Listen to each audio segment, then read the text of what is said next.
I never thought dropping out of college would lead me to a federal courtroom, watching my uncle's face drain of color as the prosecutor called my name. Deputy U.S. Marshal Bellini. The words echoed through the courtroom.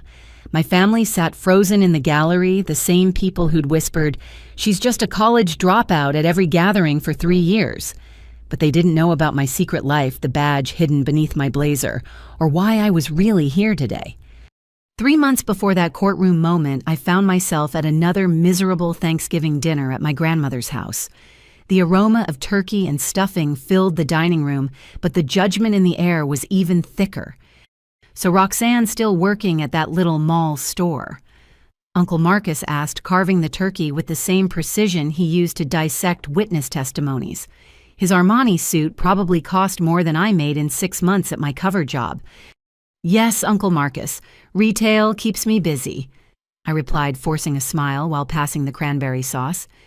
Such a shame. Aunt Patricia chimed in her diamond earrings, catching the light. "All that potential wasted. Remember when she was going to be a lawyer like you, Marcus?" My cousin Bradley shifted uncomfortably across from me. Marcus's son had always been the quieter one, overshadowed by his father's booming presence. His sister Ashley, however, had no such reservations. "At least I won't have to worry about job competition."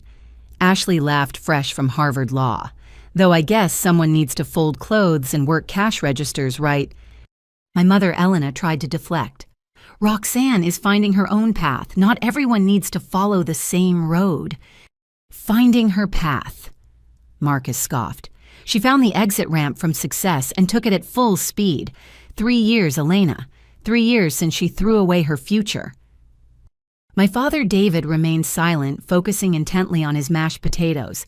His construction company had been struggling lately, and Marcus never missed an opportunity to remind us who the successful brother-in-law was. "Remember when we thought she'd be arguing cases by now?" Cousin Jessica added Northwestern MBA gleaming on her mental resume. "Instead, she's arguing with customers about return policies." The laughter around the table felt like needles under my skin. I excused myself to help my grandmother Rosa with dessert preparation. In the kitchen, she patted my hand with her weathered fingers. "Don't let them bother you, Mija," she said softly, her Italian accent still present after 60 years in Chicago. "Sometimes the crooked path leads to the most interesting destinations." If only she knew how crooked things really were.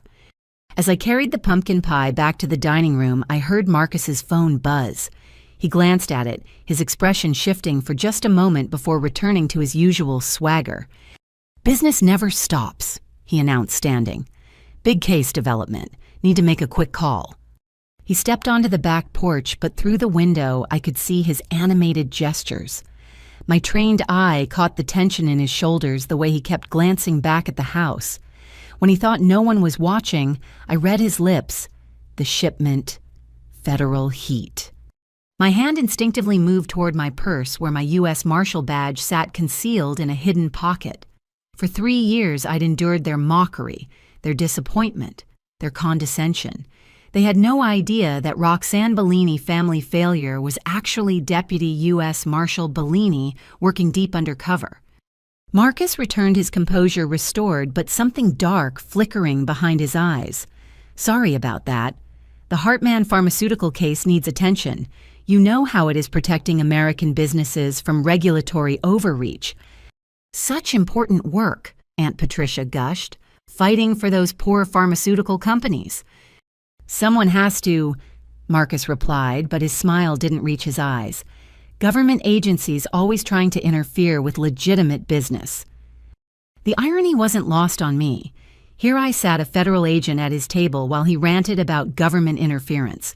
But something else struck me about his call. The Hartman case was public record, a straightforward regulatory dispute. Nothing about it should involve shipments or federal heat.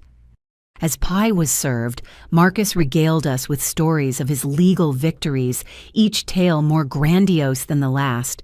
But I noticed something new, the way his hands trembled slightly when he thought no one was looking, how he kept checking his phone, the forced nature of his laughter. "You know, Roxanne, he said, suddenly fixing me with his courtroom stare. "If you ever want to get back on track, I could use someone to help with filing at the firm. Minimum wage, but it's a start. Better than retail." "That's generous of you," I replied carefully. "Family helps family," he said. But there was something predatory in his smile. Though I'd need someone I could trust, someone who understands that what happens in a law firm stays in a law firm. Ashley rolled her eyes. "Dad, she can't even finish college. You really want her handling sensitive documents?" "Everyone deserves a second chance," Marcus said, still watching me, "even dropouts." The word hung in the air like a challenge. Around the table, my family nodded approvingly at his magnanimity, the successful lawyer offering charity to his failure of a niece. But I heard the underlying message, "Come work for me, where I can keep an eye on you." "I'll think about it," I said, meeting his gaze steadily. "You do that," he replied. "Offer won't stay open forever." As dinner concluded and we moved to the living room for coffee, I caught Marcus in hushed conversation with my father. Dad looked troubled, shaking his head at something Marcus was proposing. Marcus's hand landed heavy on Dad's shoulder, squeezing just a bit too hard to be friendly. "Think about your business, David," I heard Marcus murmur. "Construction's tough these days. My connections could help. All you need to do is store some materials for my client. Perfectly legal. Pharmaceutical supplies for their new facility." My blood ran cold. Whatever Marcus was involved in, he was trying to pull my father into it. Dad, desperate to save his struggling company, looked tempted. He glanced at my mother, at me weighing his options. "I need time to consider," Dad said finally. "Of course," Marcus replied smoothly. "Family doesn't pressure family, but opportunities like this don't come often." As the evening wound down and we prepared to leave, each family member made sure to get their final jabs in. Jessica hugged me with false warmth, whispering, "Maybe next year you'll have real news to share." Ashley air-kissed my cheeks while mentioning her upcoming engagement party, adding, "Small venue, you understand, mostly professional contacts." But it was Bradley who surprised me. As he helped me with my coat, he pressed something into my hand, a business card for a coffee shop downtown with a time written on the back, Tuesday, 7 a.m. "Sometimes it's good to catch up," he said quietly, his eyes holding a message I couldn't quite read. "Away from all this." Marcus appeared behind his son, placing a possessive hand on Bradley's shoulder. "Making plans with our wayward cousin, careful Bradley. Failure can be contagious." Bradley flinched but managed a weak smile. "Just being polite, Dad." "Good," Marcus said, his grip tightening visibly. "Remember what we discussed about associations. Image matters in our profession." As we walked to our cars, my mother linked her arm through mine. "I'm proud of you," she whispered, "no matter what they say." If she only knew what I was really doing, would she still be proud? Or would she see me as the ultimate betrayer bringing down the family from within? I drove home through the Chicago streets, my mind racing. Marcus was dirty. Every instinct I developed in 3 years of investigation screamed it. The pharmaceutical case, the shipment, the federal heat trying to involve my father's construction business. All pieces of something larger. At my small apartment, I immediately logged into my secure system and began documenting everything. My handler, Senior Marshal Rodriguez, would want a full report. Marcus Torino, prestigious defense attorney, and my uncle had just become our primary suspect. But as I typed, I couldn't shake the image of my family gathered around that table, oblivious to the danger in their midst. They thought I was the failure, the disappointment, the cautionary tale they told their children. They had no idea I was the one thing standing between them and the darkness Marcus was bringing to our door. The irony was bitter. I'd dropped out of law school because I'd witnessed corruption, unable to stomach the professors taking bribes and fixing cases.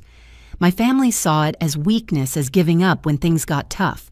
They never knew I'd reported it to the authorities that my life had been threatened, that the U.S. Marshals had recruited me specifically because of my integrity and analytical skills. Now, 3 years later, I was about to bring down the very person who'd mocked me most. But at what cost? This wasn't just any criminal organization I was infiltrating. This was my blood, my history, my identity. My phone buzzed. A text from an unknown number: "Stop digging or start digging graves." I stared at it, then deleted it and added the threat to my report. Someone knew I was more than just a retail worker. The question was who. I thought about Bradley's coffee shop card, about my father's temptation, about Marcus's predatory smile. Tuesday morning couldn't come fast enough. Whatever Bradley wanted to tell me away from his father's watchful eyes might be the key to understanding just how deep this conspiracy ran. As I prepared for bed, I placed my badge on the nightstand, running my finger over the eagle and shield. "She's just a college dropout," they'd said over and over until it became my identity in their eyes. Soon enough, they'd learn that sometimes dropouts become something far more dangerous to criminals, an undercover federal agent with a personal stake in justice. The game was shifting, and Marcus had no idea he'd just shown his hand to exactly the wrong person. Family helps family, he'd said. He was about to learn that sometimes helping family means stopping them before they destroy everything.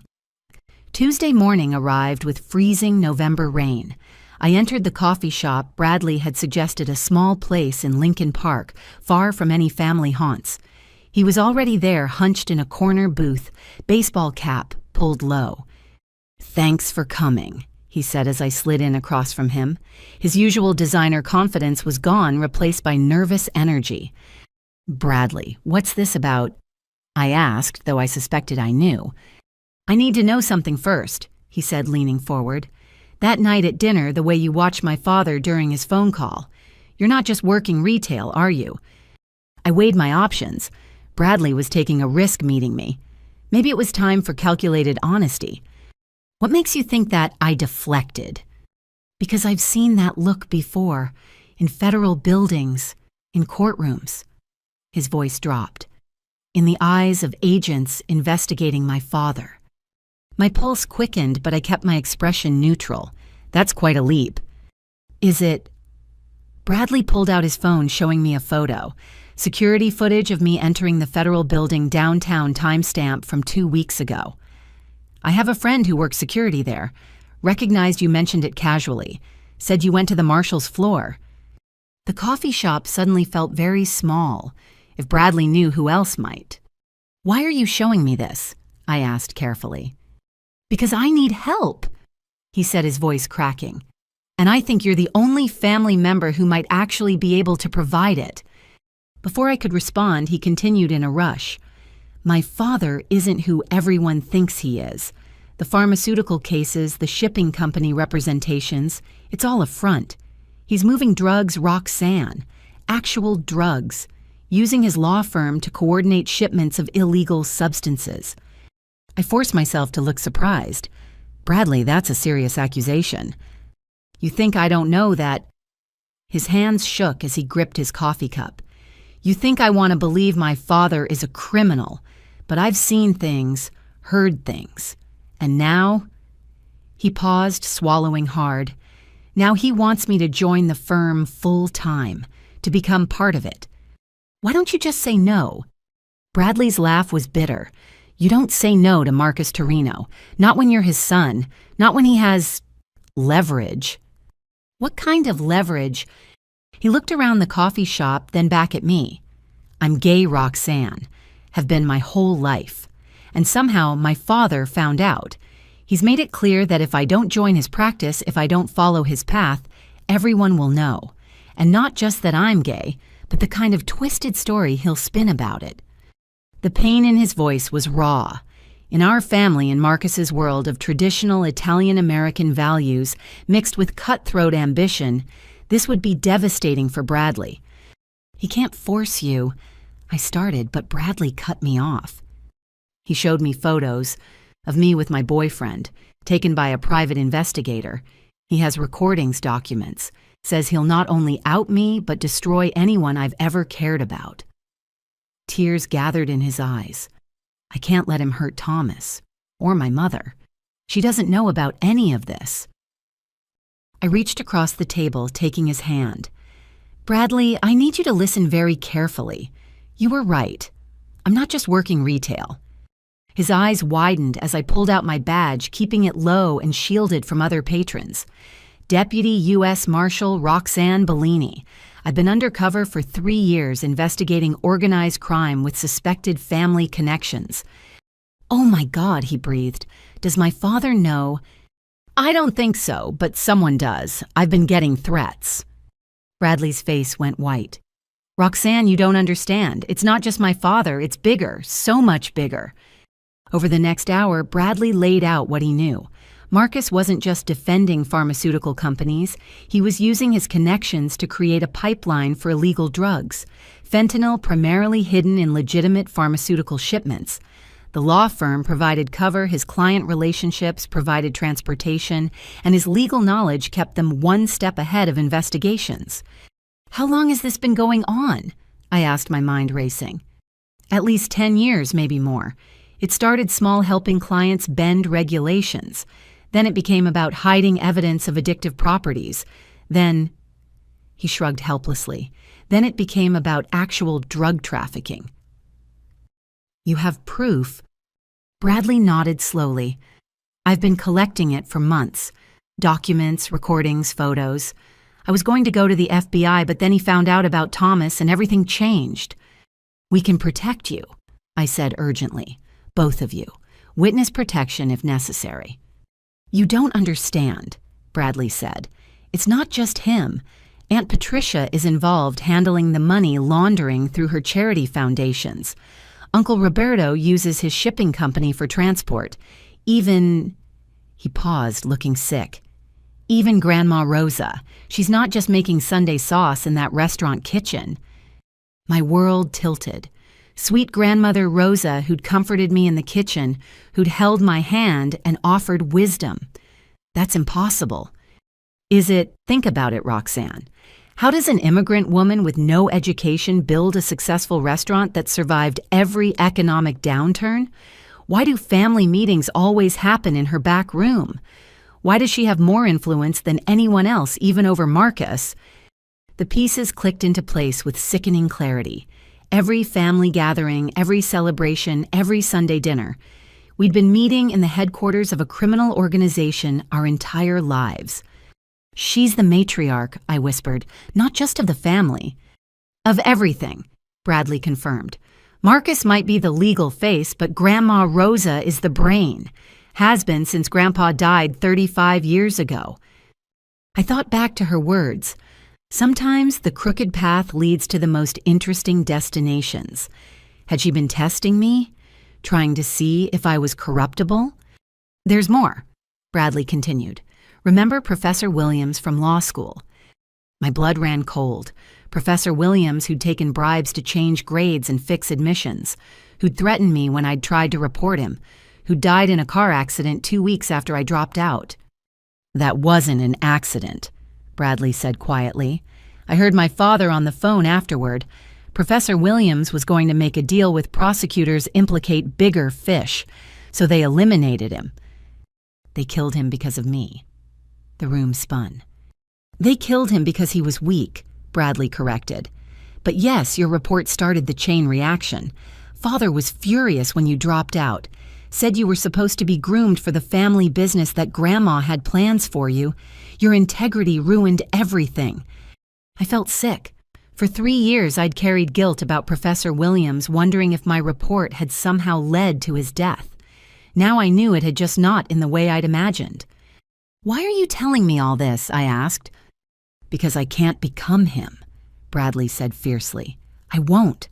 I've watched him destroy people, families' lives, all while playing the successful lawyer, the family man. I won't let him destroy Thomas or me. The evidence you've collected, where is it? Safe, multiple locations, digital backups. He pulled out a flash drive. This is a sample, enough to start. But Roxanne, if we do this, if I help you, it has to be done right, airtight. Because if they suspect anything, they'll kill us both, I finished. If we're lucky. You don't know what they do to traitors, what Grandma Rosa considers appropriate for family who betrays family. I took the flash drive, feeling its weight despite its tiny size. We'll need to move carefully, build the case methodically. Can you keep playing along for now? I have to. Father expects me to start at the firm next month. If I refuse or delay, he'll get suspicious.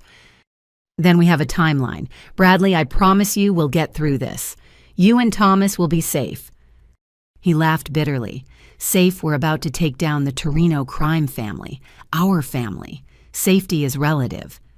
As we prepared to leave, going separately to avoid suspicion, Bradley grabbed my arm. There's one more thing. Your father's construction company. They're already using it. What? Last month. 3 shipments of building materials that went to a warehouse Dad controls. Your father doesn't know what was really in those crates, but if this goes down, he'll be implicated unless we can prove his innocence. Rage flooded through me. They were setting up my father, the one truly good person in this mess, as a potential fall guy. Marcus had sat at our Thanksgiving table, offering help while already using Dad's company for drug smuggling. We'll protect him, I said firmly, whatever it takes. Bradley nodded, then surprised me by pulling me into a fierce hug. I'm glad it's you, he whispered. If anyone can stop them, it's the family disappointment they never saw coming. I left the coffee shop first, taking a circuitous route back to my apartment. The flash drive felt like it was burning a hole in my pocket. 3 years of undercover work, and in one morning my cousin had provided more intel than I'd gathered in all that time. At my apartment, I immediately contacted Rodriguez through our secure channel. We need to meet. The situation has escalated dramatically. 2 hours later, in a secure federal facility, I laid out everything Bradley had revealed. Rodriguez, normally unflappable, looked stunned. Your entire family? He asked. Not all, I corrected. My parents are clean. Bradley's turning state's evidence, but the core family structure is compromised. This changes everything, Rodriguez said, studying the initial data from Bradley's flash drive. We're not looking at a simple drug trafficking case. This is a multi-generational organized crime family operating under everyone's noses. With a sweet grandmother as the godmother, I added bitterly. We'll need to bring in DEA, FBI, possibly ATF if there are weapons involved. Rodriguez continued already planning. This is going to be a joint task force operation. Sir, my father's company. We'll ensure he's protected, Rodriguez assured me. If he's been unwittingly used, we'll make that clear. But Roxanne, you understand what this means? You'll be testifying against your own family. Your grandmother, uncle, aunts, cousins. This will destroy the Torino name. The Torinos destroyed themselves, I said firmly, the moment they chose crime over legitimate success. Rodriguez studied me. When I recruited you 3 years ago after the law school incident, I saw potential, your analytical mind, your integrity, your determination. But I never imagined we'd be here. Neither did I admitted. I thought maybe Marcus was dirty, maybe a few others. Not this. Are you prepared for what comes next? The danger will be exponential once they realize we're closing in. And if they discover your identity or Bradley's cooperation, we're already dead, I finished. I know, but we don't have a choice. They're poisoning communities with fentanyl, destroying families, all while wearing the mask of respectability. Rodriguez nodded. Then we proceed, carefully, methodically. We'll need to place Bradley under protective surveillance without alerting Marcus. You'll need to maintain your cover more carefully than ever. One slip. There won't be any slips, I promised. But as I left the facility, the weight of what lay ahead pressed down on me. Sunday dinners at Grandma Rosa's would never be the same, because soon there wouldn't be any. The family that had mocked me for being a dropout was about to learn exactly what I'd become instead. My phone buzzed, a text from Mom. Your father is considering Marcus's business proposition.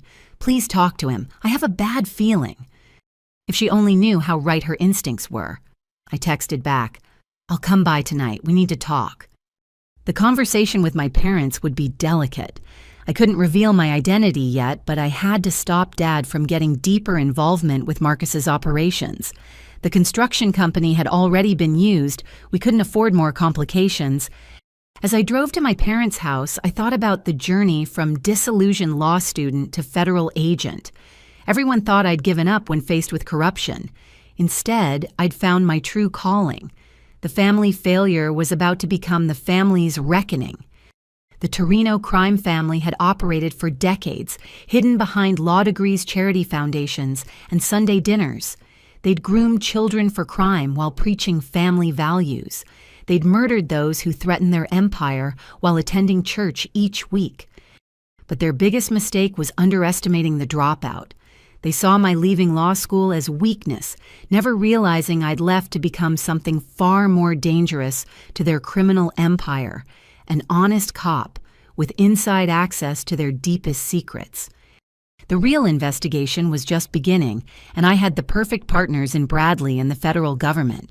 Together, we'd dismantle the Torino empire piece by piece until nothing remained but justice.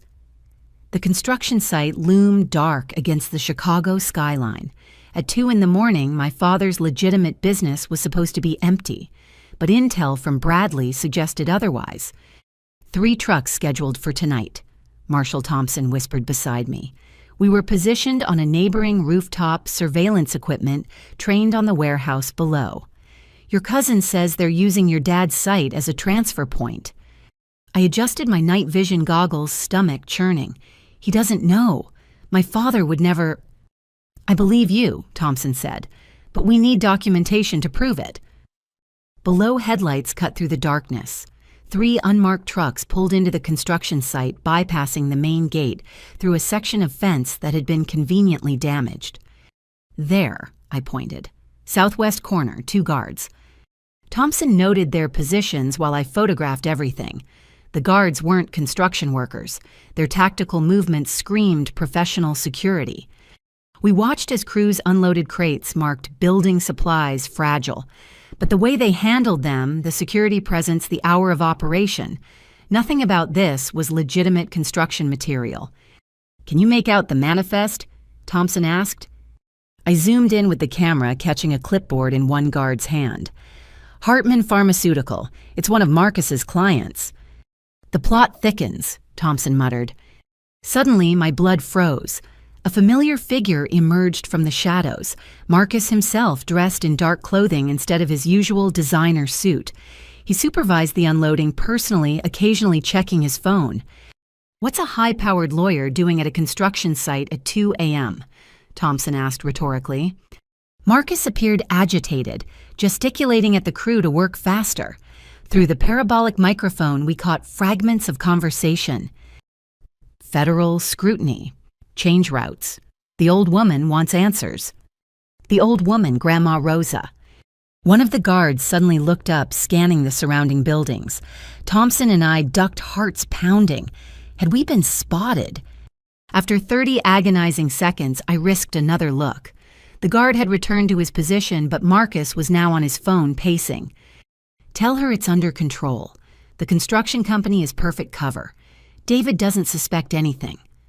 Hearing my father's name in Marcus's mouth made my skin crawl. They were using his life's work, his reputation, as a shield for their crimes. The transfer took 45 minutes. Crates from the pharmaceutical trucks were loaded into construction vehicles, hidden among legitimate supplies. By the time they were done, anyone checking would see only a construction company's normal inventory. As the convoy prepared to leave, disaster struck.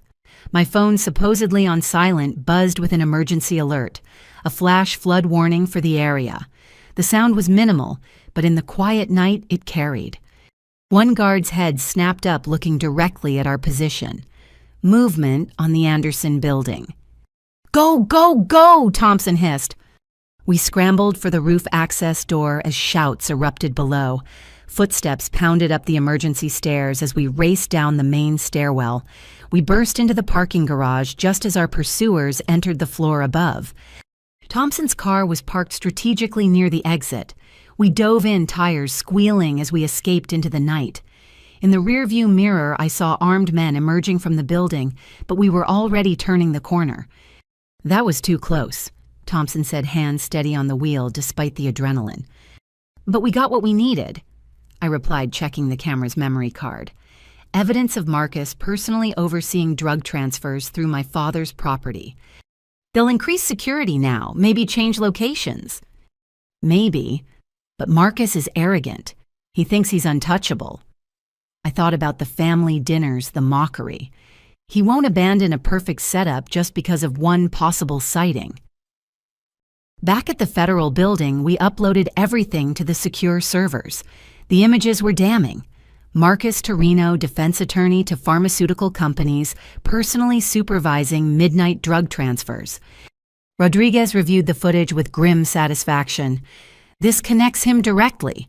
No more hiding behind legal privilege. We need to warn my father, I said urgently. If they're setting him up as a fall guy... Not yet, Rodriguez cautioned. One word to your father and his reaction could tip off Marcus. We need more evidence first. Need to map the entire network. I understood the logic, but hated it. Every day my father remained ignorant was another day his company accumulated liability. The next evening, I attended Ashley's engagement party, a small affair with 200 guests at the Drake Hotel. I played my role perfectly, the underdressed cousin in discount clothing, uncomfortable among the elite. Roxanne, Ashley air-kissed me with practiced insincerity. So glad you could make it. I know the ticket price was steep, but family is family. I'd paid the $500 suggested donation without blinking. The Marshal Service had a fund for operational expenses, but I let Ashley think I'd scraped together pennies. Your ring is beautiful, I offered, noting the massive diamond that probably cost more than most people's houses. 3 carats, she preened. James is a partner at Goldman Sachs. We like to do things properly. As she fluttered away to greet more important guests, I circulated playing the awkward relative while actually mapping the room. Marcus held court near the bar, Judge Harrison and Commissioner Davies, hanging on his every word. Both men Bradley had identified as being on the Torino payroll. I slipped toward the coat check, pretending to look for the bathroom. The attendant was busy with new arrivals, giving me seconds to plant listening devices in strategic coats. Marcus's cashmere overcoat, Patricia's fur stole Roberto's leather jacket. Lost, a voice asked behind me. I turned to find Bradley looking miserable in his tuxedo. Just trying to find the ladies' room. This way, he said loudly, then whispered, Dad's planning something big. All the key players are here tonight. He guided me past the bathrooms to a service corridor. In an hour, they're having a family meeting in the presidential suite. Grandma's orders. Can you get in? I have to. I'm being officially brought into the business tonight. His face was pale. Dad says it's time I learned the real family trade. Bradley, that's perfect. We need someone inside that meeting. Perfect. He laughed bitterly. I'm about to be inducted into a crime family at my sister's engagement party, while my boyfriend thinks I'm at a boring family event. I gripped his shoulders. You're saving lives. Every shipment we stop, every dealer we arrest, that's families who won't lose someone to fentanyl. He nodded, straightening his bow tie. The wire you gave me is in place. Just pray they don't sweep for bugs. Rosa's old school. She doesn't trust technology enough to fear it. We returned to the party separately. I endured another hour of condescension, Jessica regaling me with tales of her latest promotion, while I smiled and nodded. All the while, I watched the key players begin to drift away. Marcus, Patricia, Roberto, and a dozen others I now recognized as middle management in the Torino organization. At precisely 9 p.m., my phone buzzed. Bradley's wire was live. Through my earpiece, I heard chairs scraping glasses clinking. Then Rosa's voice, stronger than her grandmother persona would suggest. We have a problem, she began without preamble. Someone was watching the construction site last night. Marcus's voice, probably kids or homeless people, Mama. Kids don't have military-grade surveillance equipment, Rosa snapped. Roberto's men found lens caps from professional cameras. My blood chilled. We'd been more compromised than we thought. Federal agents? Patricia asked nervously. Most likely, which means someone talked. Someone in this room, in this family, is a rat. The silence was deafening. Through Bradley's wire, I could hear his elevated breathing. Now, Rosa continued, her voice deadly calm. I've run this family for 35 years. I've buried husband-son's enemies. But I've never had to bury a traitor from my own blood. Don't make me start now. Mama. Marcus said, we've all proven our loyalty. Maybe it's someone lower level, the drivers, the warehouse workers. No, this was targeted. They knew exactly when and where to look. A pause. Bradley. Yes, Grandma. His voice was steady, but I knew the fear he must be feeling. You're joining us tonight, taking your place. But first you'll prove your loyalty. There's a shipment tomorrow night.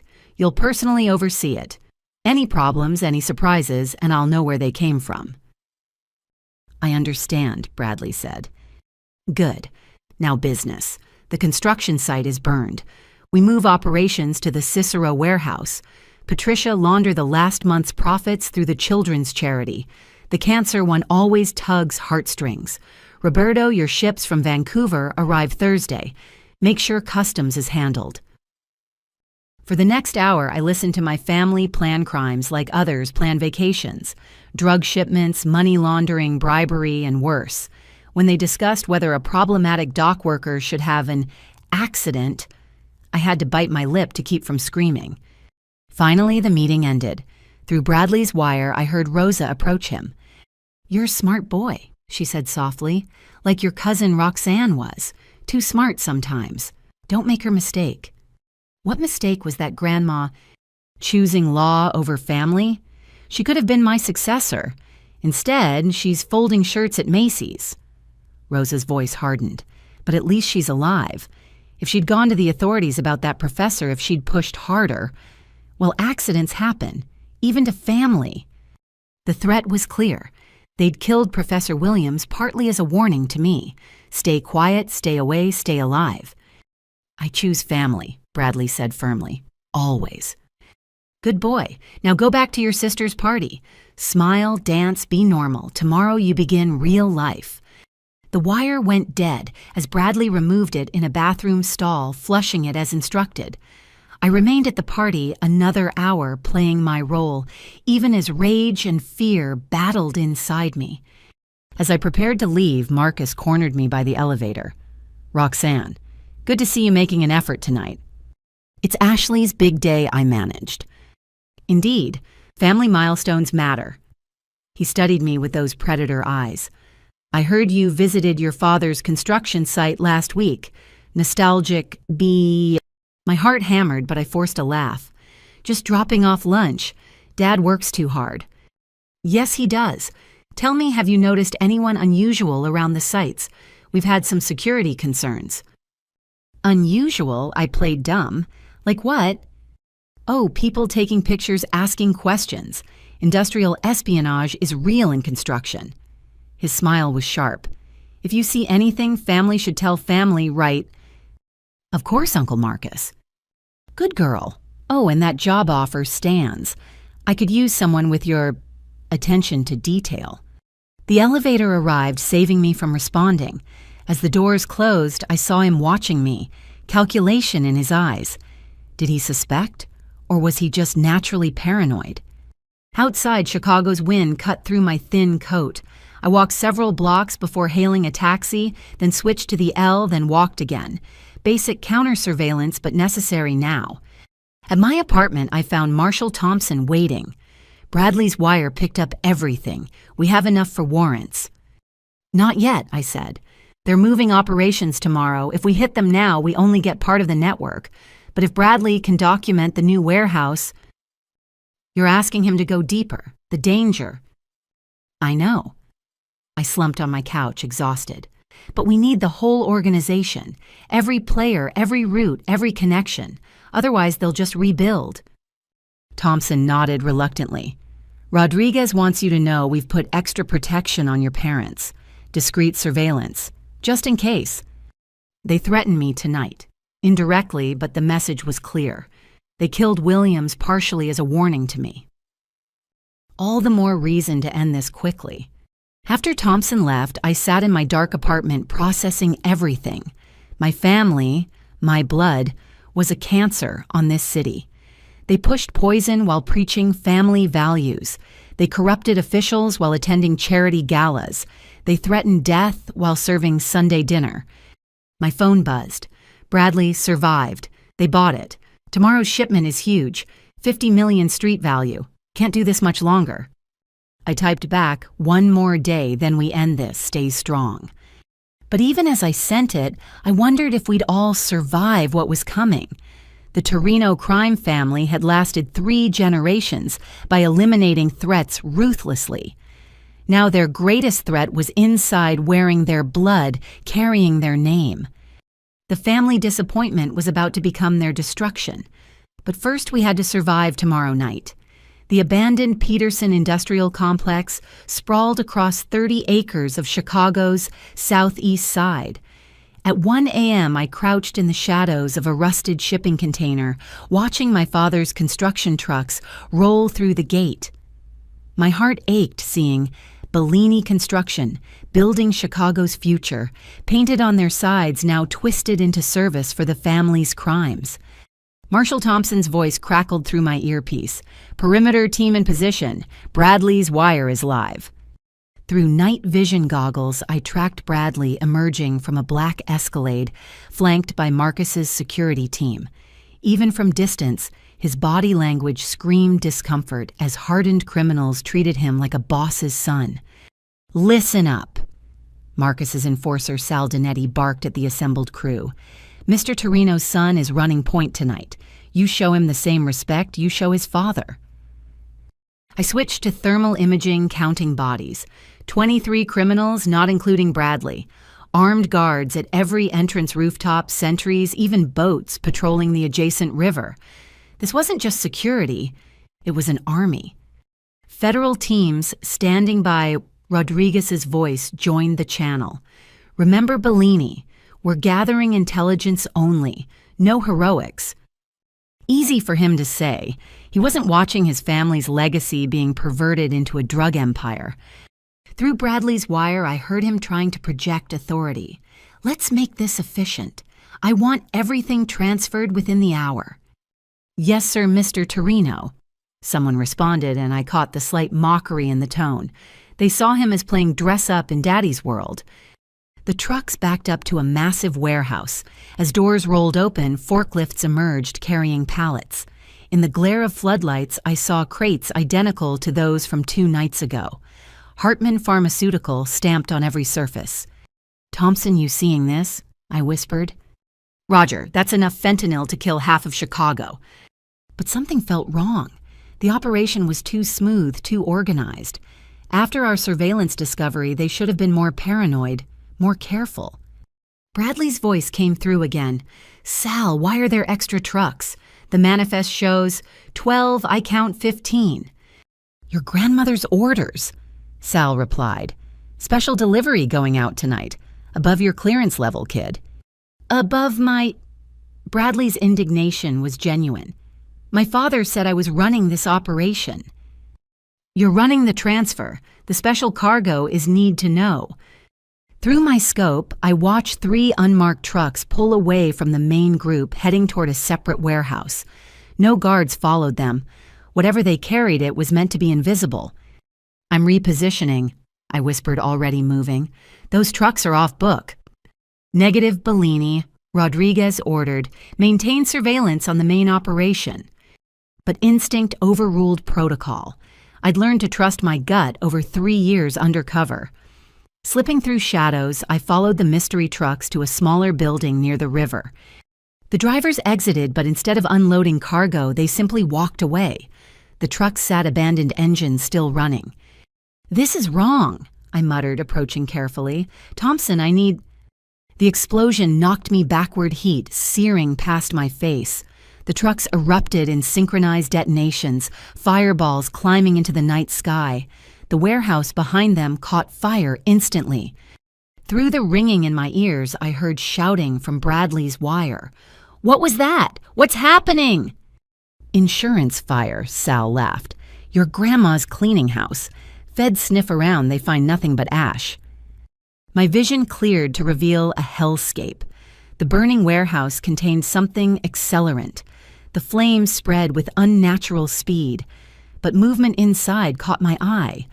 Someone was trapped. Rodriguez, there's a person in that building. I reported, already running. Stand down, fire department is en route. But I saw the figure collapse near a window. No time. I wrapped my jacket around my face and kicked in a side door. Smoke billowed out, thick and toxic. Dropping low, I crawled toward where I'd seen movement. The heat was overwhelming. Debris rained from the ceiling as support beams groaned. Through the smoke, I found him. A security guard probably hired to watch the building without knowing its purpose.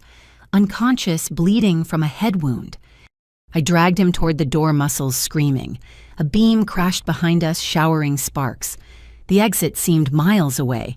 My lungs burned, vision tunneling. Then hands grabbed us both, Thompson ignoring protocol to pull us to safety. We collapsed on muddy ground 50 feet from the inferno, gasping clean air. You idiotic, heroic fool! Thompson coughed even as he checked the guard's pulse. He's alive! Sirens wailed in the distance. Back at the main warehouse, chaos reigned. Through Bradley's wire, we heard Marcus screaming at Sal. You were supposed to wait for my signal. My son was almost in the blast radius. Your mother's orders supersede yours, Sal replied coldly.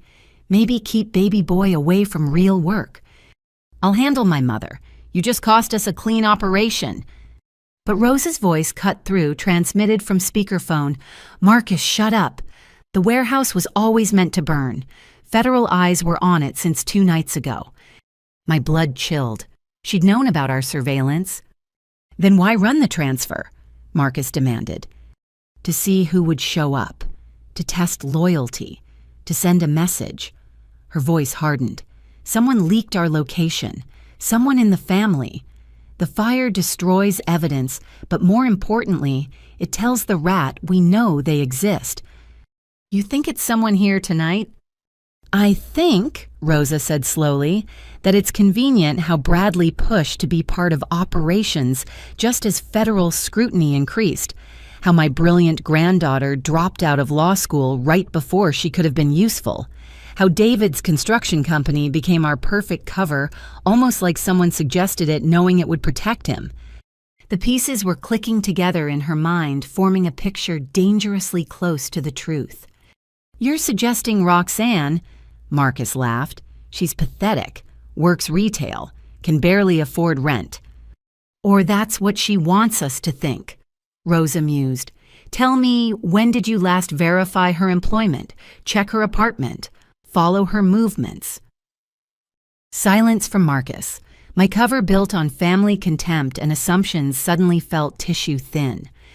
Mama. Patricia's voice joined the call. You're being paranoid. Roxanne's harmless. I saw her at Ashley's party, awkward as always.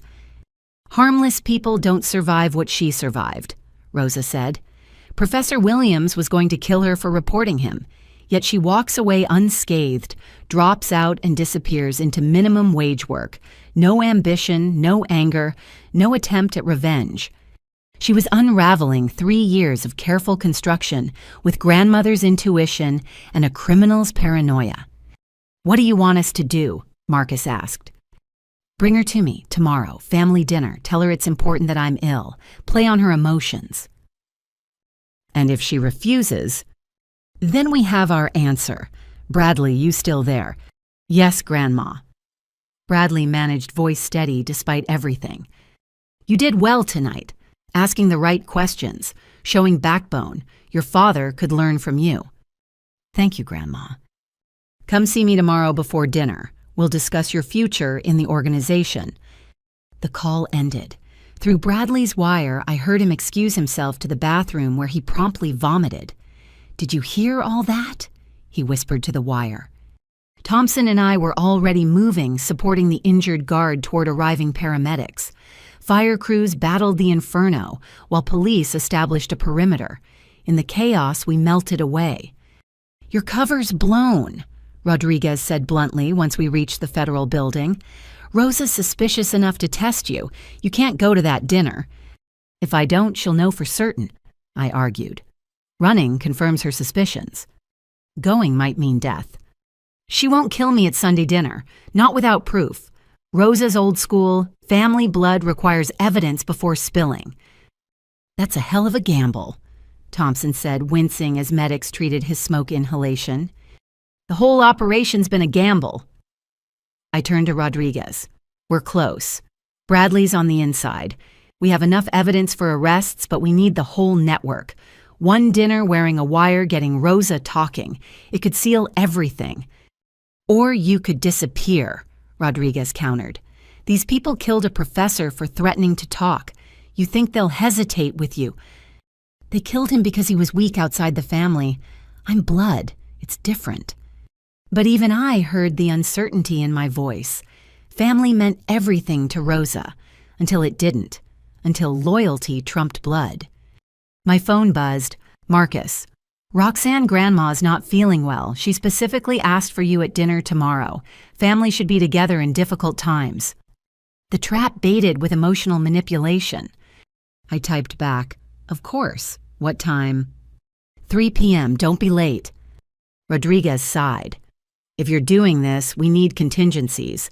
Full surveillance team. SWAT on standby. The moment anything goes sideways." "You move in," I agreed. "But carefully. My parents will be there.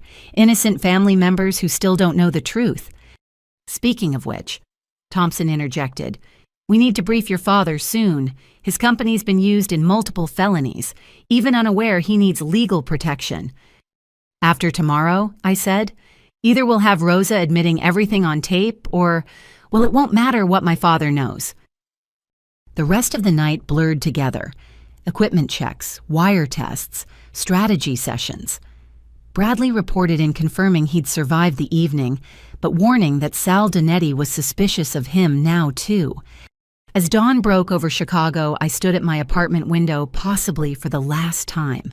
3 years of hiding in plain sight, enduring mockery and disappointment, building a case that could destroy my own family.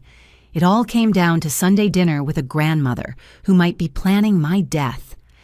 The girl who'd fled law school corruption was walking back into the devil's kitchen. But this time I carried a badge, a wire, and the weight of justice.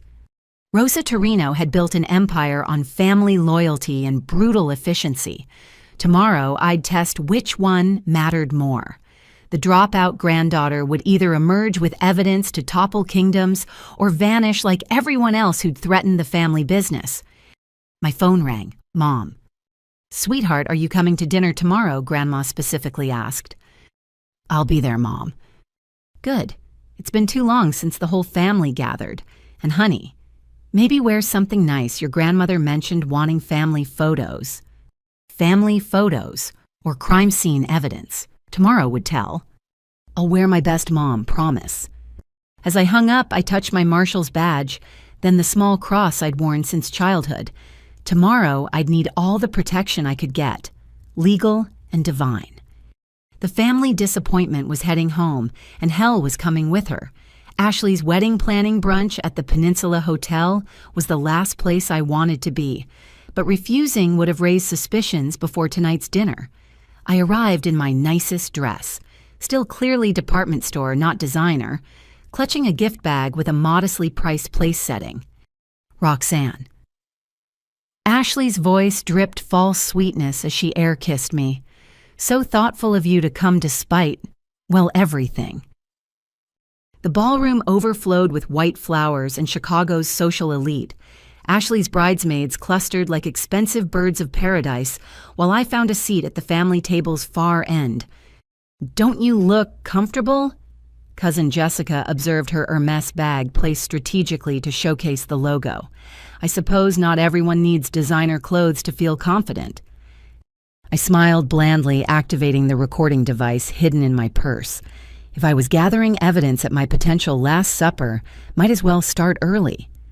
Patricia held court at the main table diamond tennis bracelet catching light as she gestured. The Torino Foundation just pledged $5 million to Children's Memorial. It's so important to give back. Give back what you stole through drug dealing, I thought, watching her preen. The children's charity Rosa had mentioned. Perfect money laundering wrapped in philanthropy. Roxanne, dear, Patricia called out. You should attend our next fundraiser. We could use volunteers to check coats. Laughter rippled through the room. The family failure relegated to servant status, even at charity events. I bobbed my head, gratefully playing my part. But my real focus was on the subtle dynamics. 2 tables over men I recognized from surveillance photos sat with their trophy wives. Sal Dinetti looking uncomfortable in his suit. Roberto's shipping executives. Judge Harrison's wife. The criminal network disguised as wedding guests. My phone vibrated. Bradley. Grandma moved our meeting to noon. She wants to prepare me before dinner. I'm scared.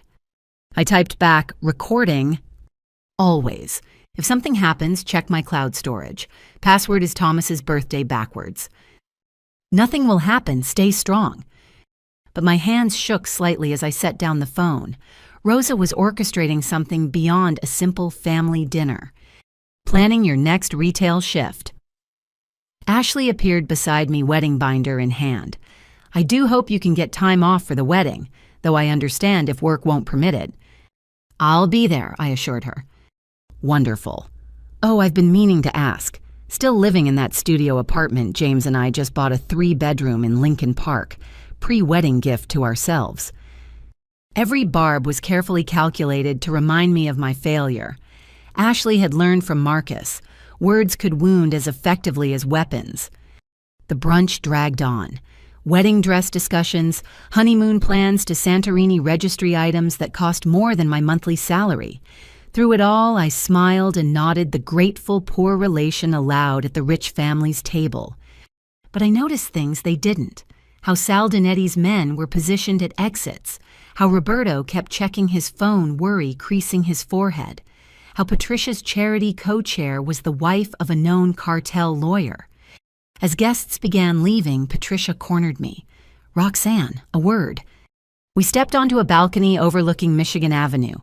Patricia's perfectly manicured nails drummed against the railing. I've been thinking about your situation, she began, voice honeyed with false concern. 28 years old, no career, no prospects. It must be difficult. I manage, I said carefully. But you shouldn't have to just manage. You're a Torino, even if diluted through your mother's side. She studied me with calculating eyes. I could help. The foundation needs someone to handle special projects. My pulse quickened. Was this a test from Rosa Ann recruitment attempt? What kind of projects? Oh, discreet ones. Moving funds between accounts, ensuring donations reach proper recipients, someone trustworthy who understands that family business stays in the family. She was offering me a money laundering position wrapped in charitable language. That's generous, Aunt Patricia, but I don't have accounting experience. Experience can be taught. Loyalty can't. Her voice hardened slightly. Your grandmother believes every family member should contribute, even the disappointing ones. There it was, Rosa's hand behind this offer, testing whether I'd take dirty money, whether I could be corrupted. I'll think about it, I said, buying time. Don't think too long. Opportunities pass quickly, and Roxanne... She gripped my arm nails, digging in slightly. Your grandmother is old-school Italian. She believes in family above all, but she also believes in consequences for those who forget their place. Understand? I understand. Patricia released me, smile returning. Wonderful, see you at dinner. Wear something appropriate. As she click-clacked away on designer heels, I rubbed my arm where her nails had left marks. The threats were escalating from subtle to explicit. Back home, I had 2 hours before dinner. I showered, washing away the morning's false sweetness, then carefully prepared. The wire Bradley had given me was state-of-the-art, virtually undetectable. I taped it in place, tested the frequency, then chose my clothes carefully. A modest dress that showed respect for Sunday dinner, loose enough to hide any recording equipment bulges. My phone rang. Mom. Honey, are you on your way? Your father and I are already here. Leaving soon, Mom. Good. Roxanne. She paused. Is everything all right? You've seemed distant lately. If only she knew. Everything's fine, just work stress. That retail job is wearing on you. Maybe you should consider Uncle Marcus's offer to work at his firm. Maybe I lied. Your grandmother seems anxious today. She keeps asking if everyone's coming, especially you. It's sweet how much she cares. Sweet. If Mom knew Rosa's real reason for wanting me there, she'd grab Dad and run. I'll see you soon, Mom. I holstered my service weapon, though it would have to stay in the car. Can't wear a gun to Grandma's Sunday dinner. Instead, I tucked a ceramic knife into my boot, undetectable by metal detectors if they were that paranoid, but available if things went sideways. The drive to Rosa's restaurant felt like heading to an execution. Every red light offered a chance to turn back, call Rodriguez abort the mission. But Bradley was already there, risking everything. I couldn't abandon him. Rosa's restaurant occupied a corner building in the old neighborhood, unchanged for 40 years. Nona's kitchen, in faded gold letters windows clouded with steam from eternal pots of sauce. It looked like any other family Italian place, not the headquarters of a multi-million-dollar crime syndicate. I parked, noting the unusual number of cars. Not just family, extra security. Through the window, I glimpsed Mom and Dad at a corner table, Dad gesturing animatedly about something, while Mom nodded patiently. Phoenix is in the nest, I whispered to my wire using our code. Multiple unknowns present. Copy Thompson's voice in my earpiece. We have eyes on all exits. SWAT stage 2 blocks away. You say pepperoni pizza, and we come in hot. Pepperoni pizza, the safe word that would bring federal agents crashing through windows. Such an absurd phrase for such a deadly situation. I entered through the front doorbell, chiming my arrival. The familiar scent of garlic basil and tomato sauce washed over me, bringing childhood memories of safer times. Roxanne, Dad stood pulling me into a hug. You look thin, not eating enough. I'm fine, Dad. I hugged him back, memorizing the feeling in case it was the last time. Mom kissed my cheek. Everyone's in the back room. Your grandmother's holding court as usual. The back room. The private dining area where Rosa had run her empire for decades, where families celebrated and criminals plotted, where I might die today. We walked through the kitchen, past bubbling pots tended by cousins who wouldn't meet my eyes. Everyone felt the tension, even if they didn't understand it. The private room door stood open, revealing a scene from a Godfather movie. Rosa sat at the head of the long table, regal in black dress and pearls. Marcus flanked her right, Patricia her left. The entire criminal hierarchy arranged by rank with legitimate family members sprinkled between like camouflage. Roxanne. Rosa's voice carried surprising strength. Come sit by me. The seat of honor, or the defendant's chair. I kissed her weathered cheek, smelling her familiar perfume mixed with something medicinal. You look tired, Nonna, I said, using the childhood name. 78 years is tired, she replied, but her dark eyes remained sharp, still strong enough to see my family together. Bradley sat across from me, suit impeccable but stress visible in his rigid posture. He gave me the slightest nod. His wire was active. Before we eat, Rosa announced family business. The room fell silent. Servers, all family members, quickly exited. Sal Donetti positioned himself by the door. My parents looked confused at the formal atmosphere. We've been blessed. Rosa began, hands folded like a prayer. From nothing, we built something. From a small restaurant, we created an empire. Each of you plays a part. She gestured around the table. Marcus, my brilliant lawyer son. Patricia, who makes our money clean. Roberto, who brings goods across waters. All family, all loyal. Always Mama, Marcus affirmed. But empires face threats. External ones we handle. Internal ones. She paused dramatically. Internal threats break my heart. The temperature seemed to drop. Mom reached for Dad's hand under the table. "Someone in this room," Rosa continued, "has been talking to federal agents. Someone I trusted, I raised, I loved is trying to destroy us." Gasps around the table. Jessica dropped her wine glass, red spreading across white tablecloth like blood. "That's impossible," Patricia protested. "We're family." "Family," Rosa repeated bitterly. Such a beautiful word, such a painful betrayal when family forgets its meaning. Marcus leaned forward. "Mama, how can you be sure?" "Because I'm old, not stupid. The warehouse raid 2 nights ago, they knew exactly when and where. The construction site surveillance too precise for outsiders." Her gaze swept the table like a searchlight. Details only family would know. My heart hammered, but I kept my expression confused, concerned. Around me, family members protested their innocence, their loyalty, their shock at such an accusation. "So we'll have a test," Rosa announced. "Everyone here will take an oath, old country style, blood oath of loyalty to this family, to our business, to Omerta. Anyone who refuses or who breaks this oath, well," she smiled coldly. "Let's hope everyone remembers their Torino." Sal produced an ornate knife, its blade gleaming.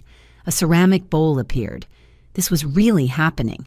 A blood oath ceremony in 21st century Chicago. "I'll go first," Marcus declared, rolling up his sleeve. He drew the blade across his palm, letting blood drip into the bowl. "I swear by my blood, by my children's lives, by all I hold sacred.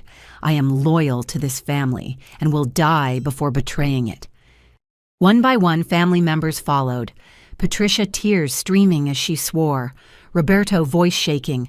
Cousins, aunts, uncles, all bleeding their loyalty into Rosa's bowl. Bradley's turn. His hand trembled, taking the knife. Our eyes met across the table. If he refused, his cover was blown. If he swore and was discovered, the consequences would be worse. He cut deep blood flowing freely.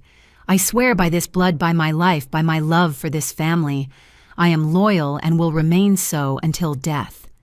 Rosa nodded approvingly. "Good boy, your father raised you right." The knife passed around the table, coming closer to me. My parents, confused but swept up in the ceremony, had already sworn. Dad's construction company made him part of this, whether he knew it or not. Finally, Sal placed the knife before me, the blade still wet with family blood, the bowl nearly full. Everyone watched, Rosa most intently of all. "Roxanne," she said softly, "my disappointing granddaughter, my failed lawyer, my retail worker, will you swear?" I picked up the knife, its weight heavy with implication. Cut and swear, becoming bound by blood to the criminal empire. Refuse and confirm their suspicions. "I need to say something first," I said, voice steady despite everything. Rosa's eyes narrowed. "Speak." "I know I've been a disappointment. Dropping out, working minimum wage, missing family events because I couldn't afford proper clothes." I let real emotion creep in, the pain of 3 years isolation. But I've never stopped being a Torino, never stopped loving this family even when it stopped believing in me. Tears came easily. They were mostly genuine. "You want my blood. You've had it since birth. You want my loyalty. You've had it through every insult, every joke, every reminder of my failures." I drew the blade across my palm, cutting deeper than necessary. Pain flared as blood welled up. "I swear by this blood, by the name Torino, by everything you've all made clear I've failed to achieve. I am exactly who I appear to be. Nothing more, nothing less." I let blood pool in the bowl, holding Rosa's gaze. "Is that enough, Nonna? Or do you need more proof that the family disappointment knows her place?" Silence stretched taut. Then Rosa laughed. Actually laughed. "Brava such fire. There's the granddaughter I remember." She clapped slowly. "You see, Marcus, this one has spine after all." But her eyes remained calculating, and I knew the test wasn't over. The blood oath was just the beginning. "Now," Rosa announced, "we feast. Nothing settles family business like good food." Servers reappeared carrying platters of food. Normal Sunday dinner resumed if normal included bleeding palms and federal agents listening to every word. I bandaged my hand with a napkin, the ceramic knife still pressing against my boot. Roxanne. Rosa said between bites of chicken parmigiana, Patricia mentioned offering you work. You should accept. I'm considering it, I replied carefully. Consider faster. At your age, I had 3 children and was already running numbers for your grandfather. Times change, Nona. Times change, but family doesn't. We take care of our own. She paused meaningfully. And we handle those who threaten us, like that professor of yours. My blood chilled. Professor Williams, I heard he died in a car accident. Accidents happen to people who forget their place. He threatened you, so he had an accident. Simple. She was confessing to murder as casually as discussing weather. Through my wire, federal agents were recording every word. I didn't know I managed. Of course not. You were young, naive, thought law and justice mattered more than family. Rosa patted my uninjured hand. But you learned better, didn't you? Learned to keep quiet, stay small, survive. Yes, Nonna. Good. Because the family has big plans. Change is coming. We're expanding operations, bringing in new partners. Everyone will benefit, even disappointing granddaughters who know their place. Marcus raised his glass. To the future.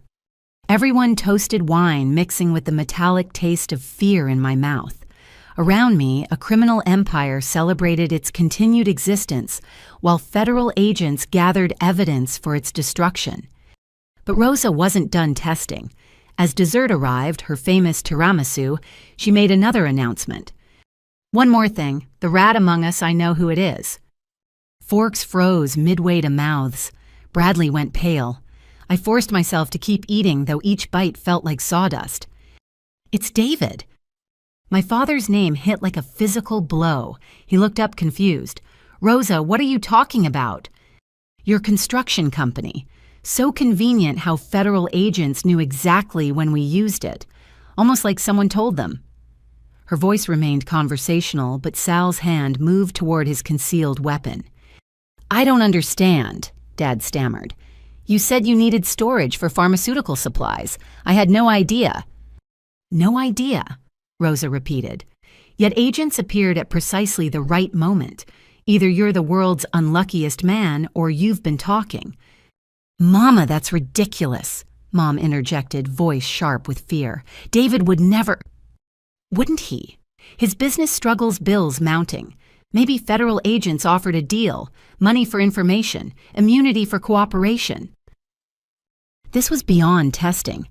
Rosa was setting up my father as the fall guy, just as Bradley had warned. If she couldn't find the real rat, she'd create one. No, I said louder than intended. Dad would never betray family. You know him, Nona. 25 years married to your daughter. He's not capable of deception. Everyone's capable when desperate, Rosa countered. But you defend him so fiercely. Why... Trap within trap. Defend too hard seems suspicious. Don't defend, let my father take the blame. Because I've watched him struggle, I said, letting anger creep in. Watched him work 18-hour days trying to save his company. If he knew anything about your business, which clearly he didn't, he'd have asked for help, not gone to feds. Maybe. Or maybe father and daughter worked together. The failure and the desperate man selling out family for federal dollars. Stop. Bradley's voice cut through. This is insane. Grandma, you're seeing ghosts. Uncle David can barely use email, let alone coordinate with federal agents. And Roxanne. Look at her. She can barely afford groceries. You defend them too eagerly, grandson, Rosa observed. I defend logic, Bradley shot back. If we tear ourselves apart with paranoia, the feds win without lifting a finger. Marcus put a hand on Bradley's shoulder. Watch your tone with your grandmother. No, let him speak, Rosa said. The boy makes a point. Perhaps I'm seeing shadows where there's only light. But her eyes said otherwise. She knew something suspected something. The blood oath hadn't satisfied her. However, she continued, trust requires verification. David, you'll submit your company's books for review, all of them. Marcus will examine everything. Of course, Dad agreed quickly, still confused but eager to prove innocence. And Roxanne, you'll start working for Patricia tomorrow, where I can keep an eye on you. No request, just a command. Accept and be drawn deeper into criminal activity. Refuse and confirm suspicions. Yes, Nonna, I said. Excellent. Now who wants more tiramisu? The rest of dinner passed in surreal normalcy. Family gossip, wedding planning, sports arguments, all while blood dried on our palms and federal agents documented every word. Twice I caught Rosa studying me, her ancient eyes holding secrets and suspicions. As dinner ended and family began departing, she called me back. Stay, we talk. My parents hesitated. Go, I told them. I'll catch up.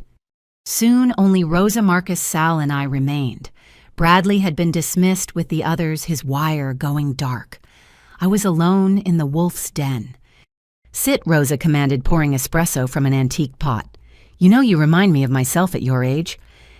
I'm nothing like you, Nonna. No smart girl trapped by circumstances underestimated by men forced to be less than she is. She smiled. I was pregnant with Marcus, your grandfather beating me nightly, everyone saying I was just another Italian wife. Nobody saw what I could become. You became a criminal, I said quietly. I became a survivor, then a leader, then a legend. She sipped her espresso. You could too if you stopped playing small. Is that what this is, a recruitment? It's a choice. Work for Patricia, prove yourself, rise in the family. Or stay retail worker, stay nothing, stay safe. Her voice hardened. But staying nothing while knowing our business? That's dangerous, for everyone. There it was, the real threat. Join us or die wrapped in grandmother's concern. I understand, I said. Do you? Because I look at you, Roxanne, and I see intelligence pretending to be stupid, strength pretending to be weak, purpose pretending to be aimless. She leaned forward. I see someone wearing a mask, and I wonder, what's underneath? My heart hammered, but I met her gaze. Disappointment. That's all that's underneath. Ask anyone in the family. Maybe. Or maybe the disappointed are just the best at surprising us. She stood suddenly looking all of her 78 years. Report to Patricia tomorrow, 9 a.m. sharp. We'll see what you're really made of. Yes, Nonna. She kissed both my cheeks, her lips cold. Oh, and Roxanne, if you are what I suspect, if you've betrayed blood for a badge, well, even God won't find your body. Understand? I understand. I left through the kitchen past cousins cleaning dishes who wouldn't meet my eyes. Everyone sensed the sword hanging over my head. In my car, I waited until I'd driven 3 blocks before speaking. Phoenix is clear. Did you get everything? Every word, Rodriguez confirmed. Jesus Bellini, she practically confessed to William's murder and threatened you in the same breath. We need to extract my parents tonight. They're in danger whether they know it or not. Teams are already moving. We'll stage a gas leak at their house, evacuate them to safety. They'll be protected. And Bradley. His last transmission showed him arriving home safely. We'll debrief in the morning. I drove through Chicago's dark streets, hand throbbing where I'd cut it for the blood oath. Tomorrow I'd walk into Patricia's money laundering operation wearing a wire. Tomorrow the endgame would begin. But tonight I was just Roxanne Bellini, the family disappointment who'd survived Sunday dinner with the devil, the granddaughter who'd looked Rosa in the eye and lied with blood on her hands. The war between family and justice was entering its final phase, and only one side would survive. My mother stood at my apartment door at 6 a.m., still in her pajamas beneath a winter coat. Her face showed a mix of confusion, fear, and something else. Determination. Mom, what are you doing here? Is Dad okay? Your father's fine. He's at a hotel. There was a gas leak, they said. Had to evacuate. She pushed past me into the apartment. But that's not why I'm here. I closed the door, mind racing. Rodriguez had evacuated them as promised, but Mom showing up here wasn't part of the plan. Coffee. I offered buying time. Roxanne Marie Bellini, she said, using my full name like when I was in trouble as a child. I need you to tell me the truth, right now. About what? She pulled out her phone, showing me a photo, security footage from outside Rosa's restaurant, me getting into my car, speaking animatedly to no one visible, speaking to my wire. I have a friend who works at the boutique across the street, Mom said. She sent this last night, worried you were having a breakdown talking to yourself after family dinner. My blood chilled. If Mom's friend had noticed, who else might have? Mom, I can explain. Are you a federal agent? The question hung between us like a loaded gun. I opened my mouth to deny a lie, but saw something in her eyes that stopped me. How long have you known? I asked instead. She sank onto my couch, suddenly looking older. I didn't. Not for certain. But things added up. You dropping out right after the threats. The way you watch everyone at family gatherings. How you're always broke but never actually desperate. Mom! And last night, that blood oath insanity. You handled it too well. My retail worker daughter, calm as a surgeon, while everyone else panicked. Tears rolled down her cheeks. 3 years, Roxanne. 3 years of lies. I sat beside her, taking her hands. Not lies. Protection. Everything I did was to protect you and Dad. From what family has become. I made a decision that could end everything. Mom, I need you to listen and not react. This apartment is probably clean, but I can't be certain. Her eyes widened, but she nodded. I am a deputy U.S. Marshal, I whispered. I've been undercover investigating organized crime connected to our family. What Rosa runs isn't just a restaurant, it's a criminal empire. Drugs, money laundering, murder. No. Mom shook her head. That's impossible. Rosa makes sauce and tells stories. Marcus is a lawyer. Patricia runs charities. All covers. Dad's construction company has been used to transport drugs. Those pharmaceutical supplies, fentanyl. The professor who died after I dropped out Rosa had him killed. Mom's face cycled through denial, shock, acceptance, and finally, anger. You're telling me I've been bringing my children to a crime boss for Sunday dinner, that my mother is a murderer. I'm sorry. I wanted to tell you so many times. Sorry? She stood pacing. My daughter has been risking her life for 3 years while I served dessert to killers. Mom, please. And David, my husband's company, he doesn't know. He's completely innocent, but they're setting him up to take the fall if needed.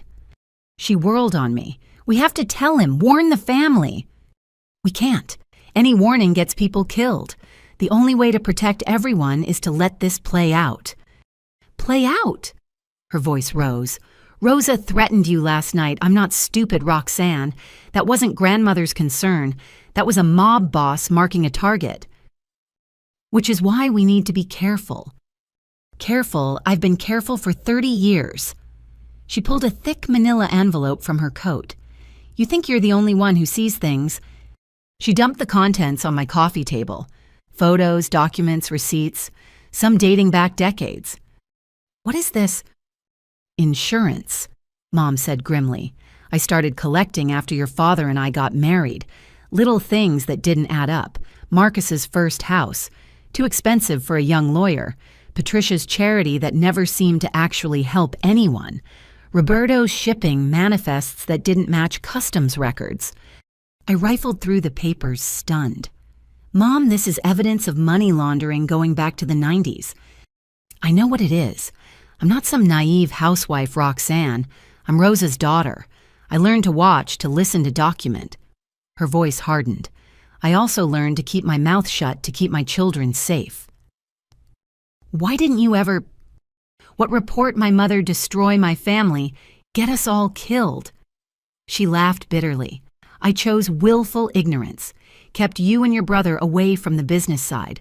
Thought if I played dumb long enough, maybe it would all just go away. But you kept records. Because I'm Rosa's daughter. Always have insurance, she taught me. Never trust completely, not even blood. Mom sat again, suddenly exhausted. When you dropped out, I knew something had happened. The timing with Professor Williams, I suspected but didn't want to believe. So why come here now? Because last night, watching that insane blood ceremony, seeing Rosa threaten you and David, I realized playing dumb won't protect anyone anymore. She gripped my hands. They're going to kill you, baby. Maybe not today, but soon. Rosa's too smart to let suspicion linger. I know, but we're close to ending this. My partner inside, Bradley. Mom said, surprising me again. Has to be. Poor boy looked ready to vomit during the blood oath. How do you... Because I know my family. Bradley's gay in a family that would disown him. He's Marcus's son, but hates everything Marcus represents. Who else would turn... My mother kept surprising me. The woman I'd thought needed protection had been playing her own long game. There's more, Mom continued. Things not in those documents because they're too dangerous to write down. Rosa's connections go higher than you know. Judges, politicians, police commissioners, people who vacation at their houses, whose kids got into Ivy League schools thanks to Rosa's donations. We know about some of them. Do you know about the federal prosecutor who took money to throw cases, the DEA agent who tips them off about raids, the congressman who ensures certain bills never make it out of committee?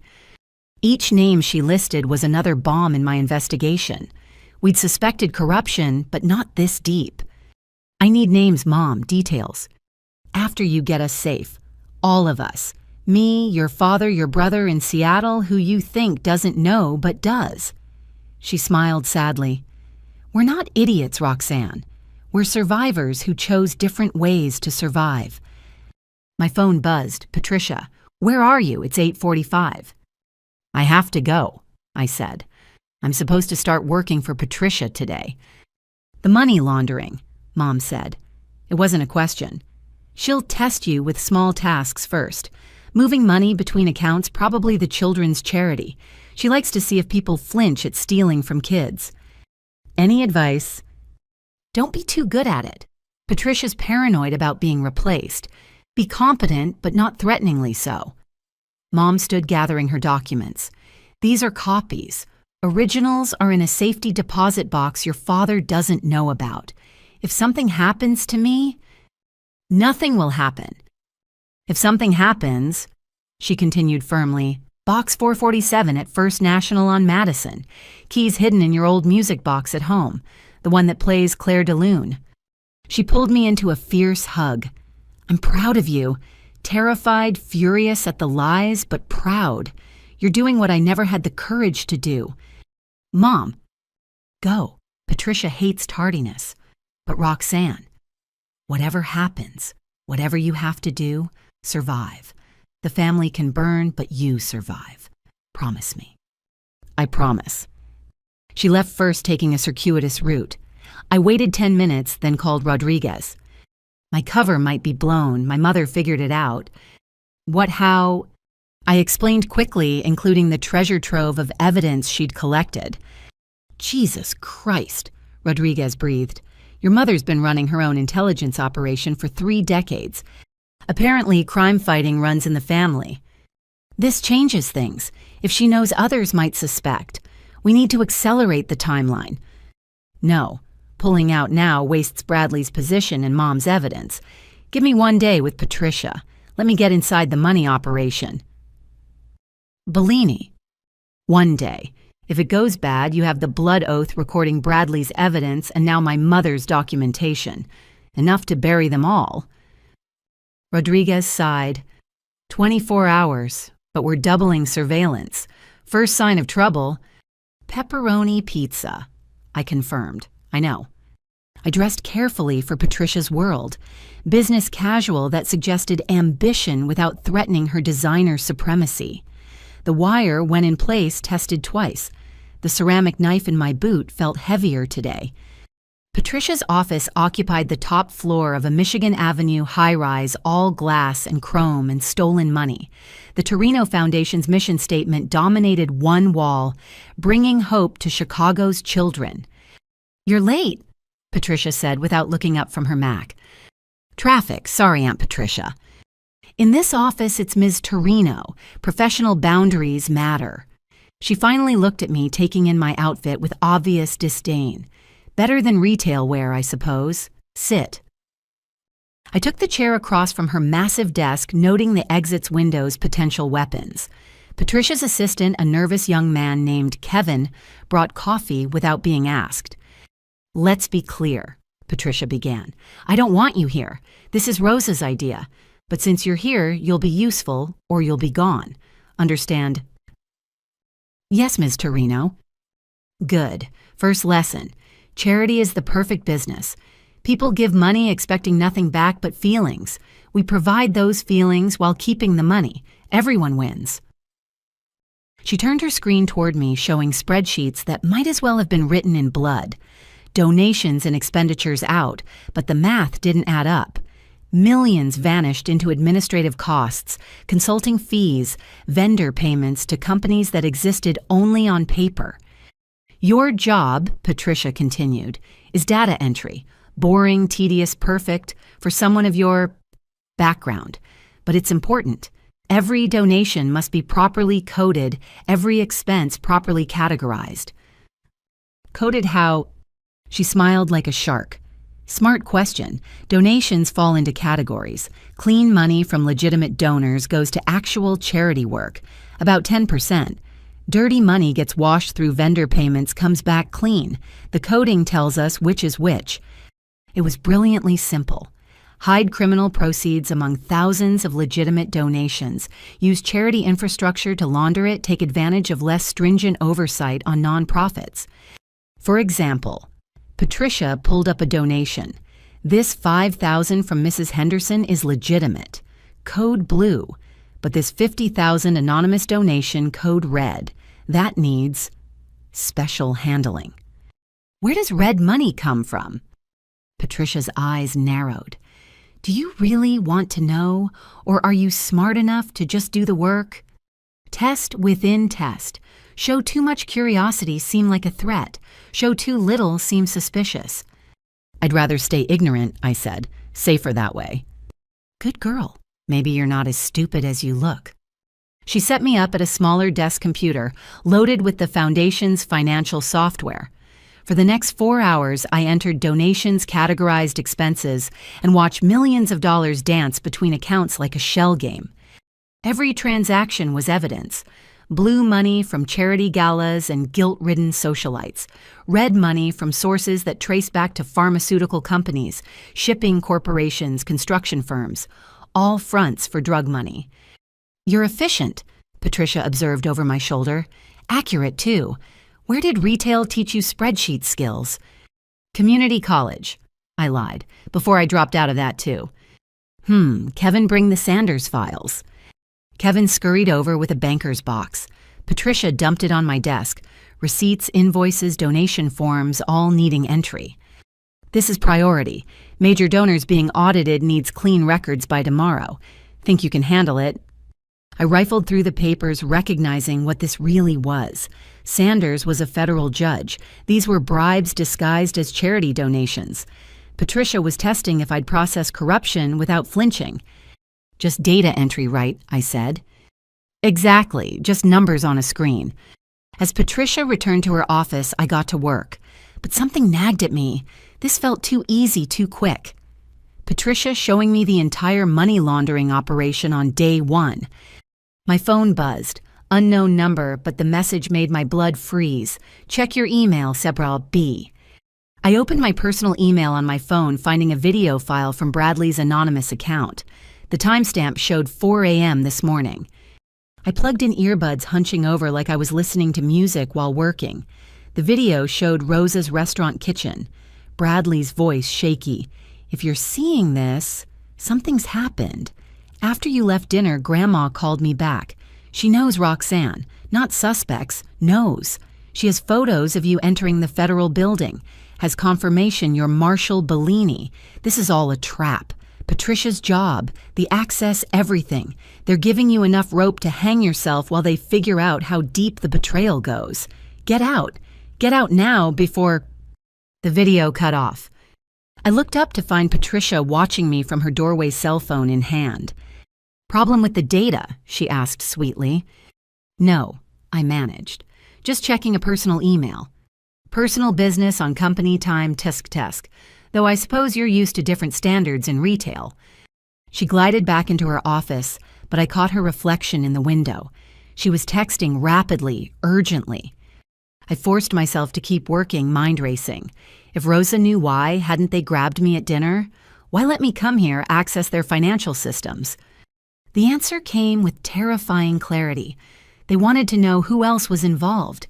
Every transaction I touched, every file I accessed was being monitored. They were mapping my investigation through my actions. My earpiece crackled. Phoenix were reading elevated stress indicators, status. I couldn't respond without blowing cover completely. Instead, I typed a donation entry with specific numbers, 911505, emergency SOS. Copy that. Extraction teams moving to position. Give us the word. But I couldn't. Not yet. If I ran now, Bradley's cover was blown. Mom's evidence would be worthless without corroboration. Everything we'd built would crumble. I kept working, playing the oblivious fool while my mind calculated odds. Patricia made occasional comments probing for reactions. Kevin brought more files, each one seeming more damning than the last. Then at 2 p.m., Rosa walked in. She shouldn't have been able to. 78 years old, supposedly ill, but she moved through Patricia's office like she owned it, which she did. Nonna, I said, standing. I didn't expect— Sit, she commanded. Don't let me interrupt your con education. She pulled a chair next to mine close enough that I could smell her perfume mixed with garlic from the restaurant. Her weathered hand covered mine on the mouse. Show me what you're working on. I walked her through the Sanders files, voice steady despite everything. Rosa nodded along, occasionally asking questions that seemed innocent but probed deeper. Such detail, she mused. Patricia says you're a natural. Clean work, efficient, no questions asked. Ideal employee. I try, Nonna. Yes, you try very hard at many things. Her grip on my hand tightened. Tell me, what do you think of our foundation? It helps children, I said carefully. Important work. Important work, she repeated, like the work federal marshals do. The office went silent. Patricia stood in her doorway. Kevin had vanished. Somewhere in the building, Sal and his men were certainly positioned. I don't understand, I said. No, then, let me explain. Rosa pulled out a tablet showing security footage. Me entering the federal building. Me meeting Bradley at the coffee shop. Me speaking to my wire after dinner. Deputy U.S. Marshal Roxanne Bellini, my granddaughter the Fed. The game was over, but I had one card left to play. Pepperoni pizza, I said clearly. Rosa laughed. Your safe word. Oh, cara mia, we've been monitoring federal frequencies since last night. Your backup is currently responding to false emergency calls across the city. No one's coming. My hand moved toward my boot, toward the ceramic knife, but Sal appeared behind me, pressing a gun to my head. Don't, Rosa said sadly. I'd hate to splatter your brains on Patricia's nice carpet. We have so much to discuss first. Like what? How you murdered Professor Williams, how you've poisoned Chicago with drugs, how you corrupted everything our family touched. Like why I haven't killed you yet, Rosa said. Aren't you curious, 3 years undercover Bradley turning rat your mother's little evidence collection? Oh yes, I know about that too. Yet here you sit still breathing. Because you need to know how deep it goes, who else is involved. Partly, but mostly because you fascinate me. She released my hand, sitting back. The granddaughter I groomed to take over, choosing justice over family. It's almost admirable. I chose right over wrong. You chose strangers over blood, but that's not what interests me. She smiled. What interests me is that you're not wearing a wire today. My blood froze. In my rush after Mom's visit after Bradley's warning, I'd forgotten to put it back on after testing it. Technical malfunction, I said. Or a granddaughter who knew she was walking into a trap but came anyway. Who knew saying the safe word would bring a war to our doorstep but said it anyway? Rosa studied me. You're protecting someone. Not your parents. We already have them. Not Bradley. We'll deal with him shortly. So who? I stayed silent. Ah, the boyfriend. What was his name? Thomas Sweetboy works at Northwestern Hospital. Pediatric nurse, I believe. Such vulnerable patients he cares for. You touch him and You'll what you're disarmed, surrounded, cut off from backup. Rosa stood. But Thomas is safe. Bradley too, for now, because I'm going to make you an offer. I won't. You'll listen, she snapped steel in her voice. The family is blown. You've seen to that. Federal investigations, evidence recordings. We could fight, but it would be messy, expensive, public. Patricia made a sound of protest, but Rosa silenced her with a gesture. So we're leaving, Rosa continued. All of us. Tonight. Accounts are already moving offshore. Properties transferring to shell companies. By tomorrow, the Torino crime family will cease to exist.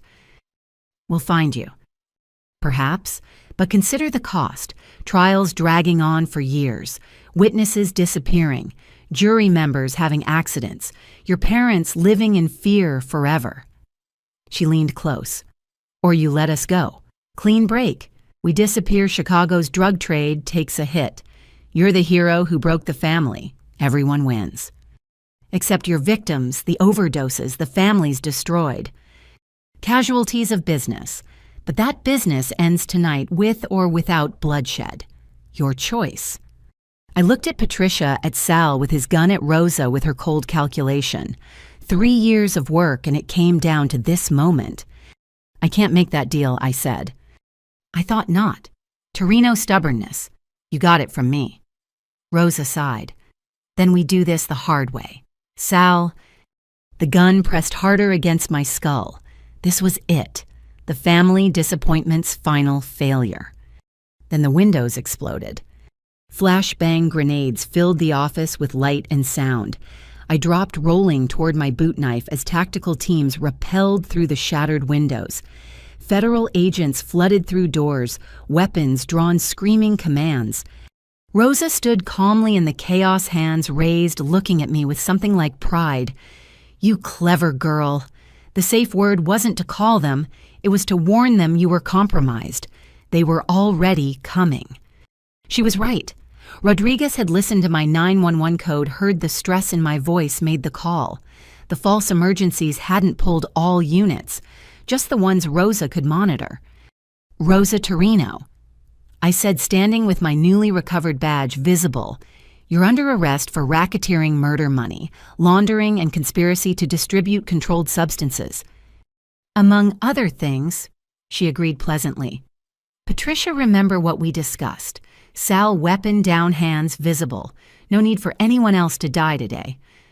As agents cuffed them, Rosa looked at me one last time. You know this isn't over. We have lawyers, connections, resources you can't imagine. And we have evidence. 3 years worth plus 30 years of Mom's documentation. Your empire ends today. Perhaps, but you ended more than that. You ended family, ended us. Was your justice worth that price? I thought of overdose victims, of families destroyed, of Professor Williams murdered for threatening to tell the truth. Yes. She nodded slowly. Then you really are my granddaughter. I'd have made the same choice, reversed positions. Cold comfort, but comfort nonetheless. They led her away, this elderly woman who'd built an empire on blood and suffering. Patricia went quietly, already calculating legal strategies. Sal surrendered his weapons with professional calm. Bellini Rodriguez appeared beside me, outstanding work, though cutting it close on the wire malfunction. Yeah, about that. Bradley's secure, he continued. We grabbed him an hour ago when he tried to run. He's cooperating fully. Your parents are in protective custody. Your mother's evidence is incredible. We've got them all. Thomas Bradley's boyfriend. Under protection since last night. We're not amateurs, Bellini. Relief flooded through me. Everyone safe, everyone alive. The cost had been high, but we'd won. So what now?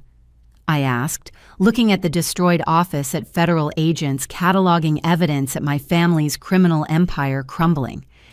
Now we build cases. Trials will take years, but with what we have, they'll all go down. Rosa Marcus, Patricia Roberto, the whole network. And me? Rodriguez smiled. 3 years undercover bringing down a major crime family. You just made your career Deputy Marshal Bellini, though I suspect you'll need a new name. Can't have a Torino testifying against Torinos. I touched my badge, then the cut on my palm from the blood oath. No, I'll testify as Roxanne Torino Bellini. Let them see that family chose justice. That blood doesn't excuse brutality. Your choice, but Bellini, take a vacation first. You've earned it. As crime scene techs processed the office, I stood at the shattered window looking out over Chicago. Somewhere out there, drugs wouldn't flow as freely tonight. Children would be safer. Families would be spared the Torino poison. The family disappointment had become the family's destruction. And despite Rosa's words, despite the pain of betraying blood, I knew I'd made the right choice. My phone buzzed. Mom, saw the news. Federal raid on Michigan Avenue. You safe? I typed back, safe. It's over. We won. Her response came quick. No. Now it begins. Trial's testimony rebuilding. But we'll face it together. Family, the real kind, survives. She was right.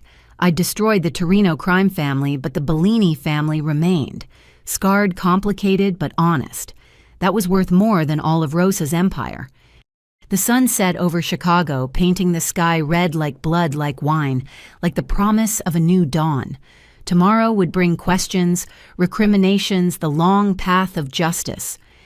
But tonight, Deputy U.S. Marshal Roxanne Bellini stood tall, badge bright, finally free of the family legacy that had tried to claim her. The dropout had graduated to something far more important than any law degree.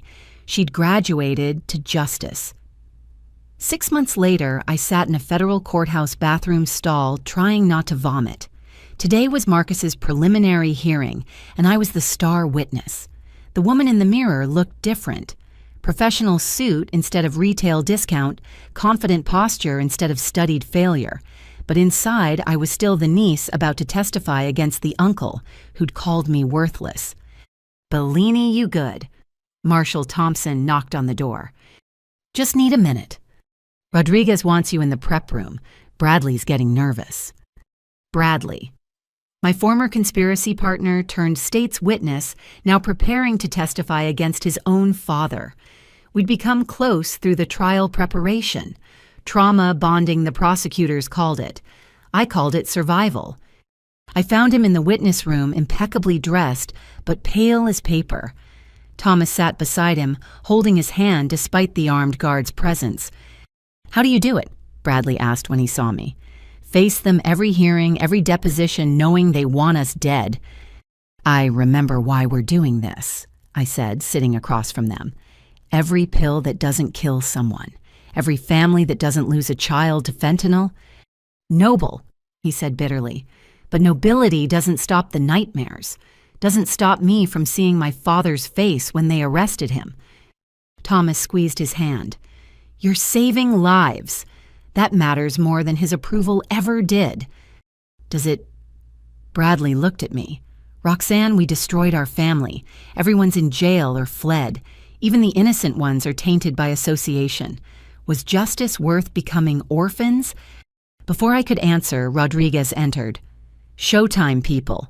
Marcus's lawyer is Vincent Calabrese, mob attorney extraordinaire. He'll try to paint you both as bitter relatives seeking revenge. Stick to facts, not feelings. We filed into the courtroom through a secure entrance. The gallery was packed. Reporters, curiosity seekers, and family. I spotted my parents in the front row, Mom gripping Dad's hand. They'd stood by me through everything, even as their world crumbled. But it was the defendant's table that drew my attention. Marcus sat in an expensive suit, thinner than before, but still radiating arrogance. He turned as we entered, eyes locking with mine. The uncle who'd mocked me at every family gathering now depended on my testimony for his fate. The United States versus Marcus Torino, the clerk announced. Judge Harrison presiding. My blood chilled. Harrison, the same Judge Rosa had bragged about owning. He'd supposedly recused himself from anything Torino-related. Prosecutor Jennifer Walsh stood immediately. Your Honor, we object to your presence. You're listed as a recipient of Torino family bribes. Harrison smiled coldly. Those allegations were investigated and dismissed. I've been cleared to preside. Unless the prosecution has evidence otherwise. Walsh glanced at Rodriguez, who shook his head minutely. Whatever evidence we'd had on Harrison, it wasn't enough. No further objection, Walsh said through gritted teeth. The hearing proceeded like a chess match. Calabresi painted Marcus as a legitimate lawyer caught up in his family's crimes.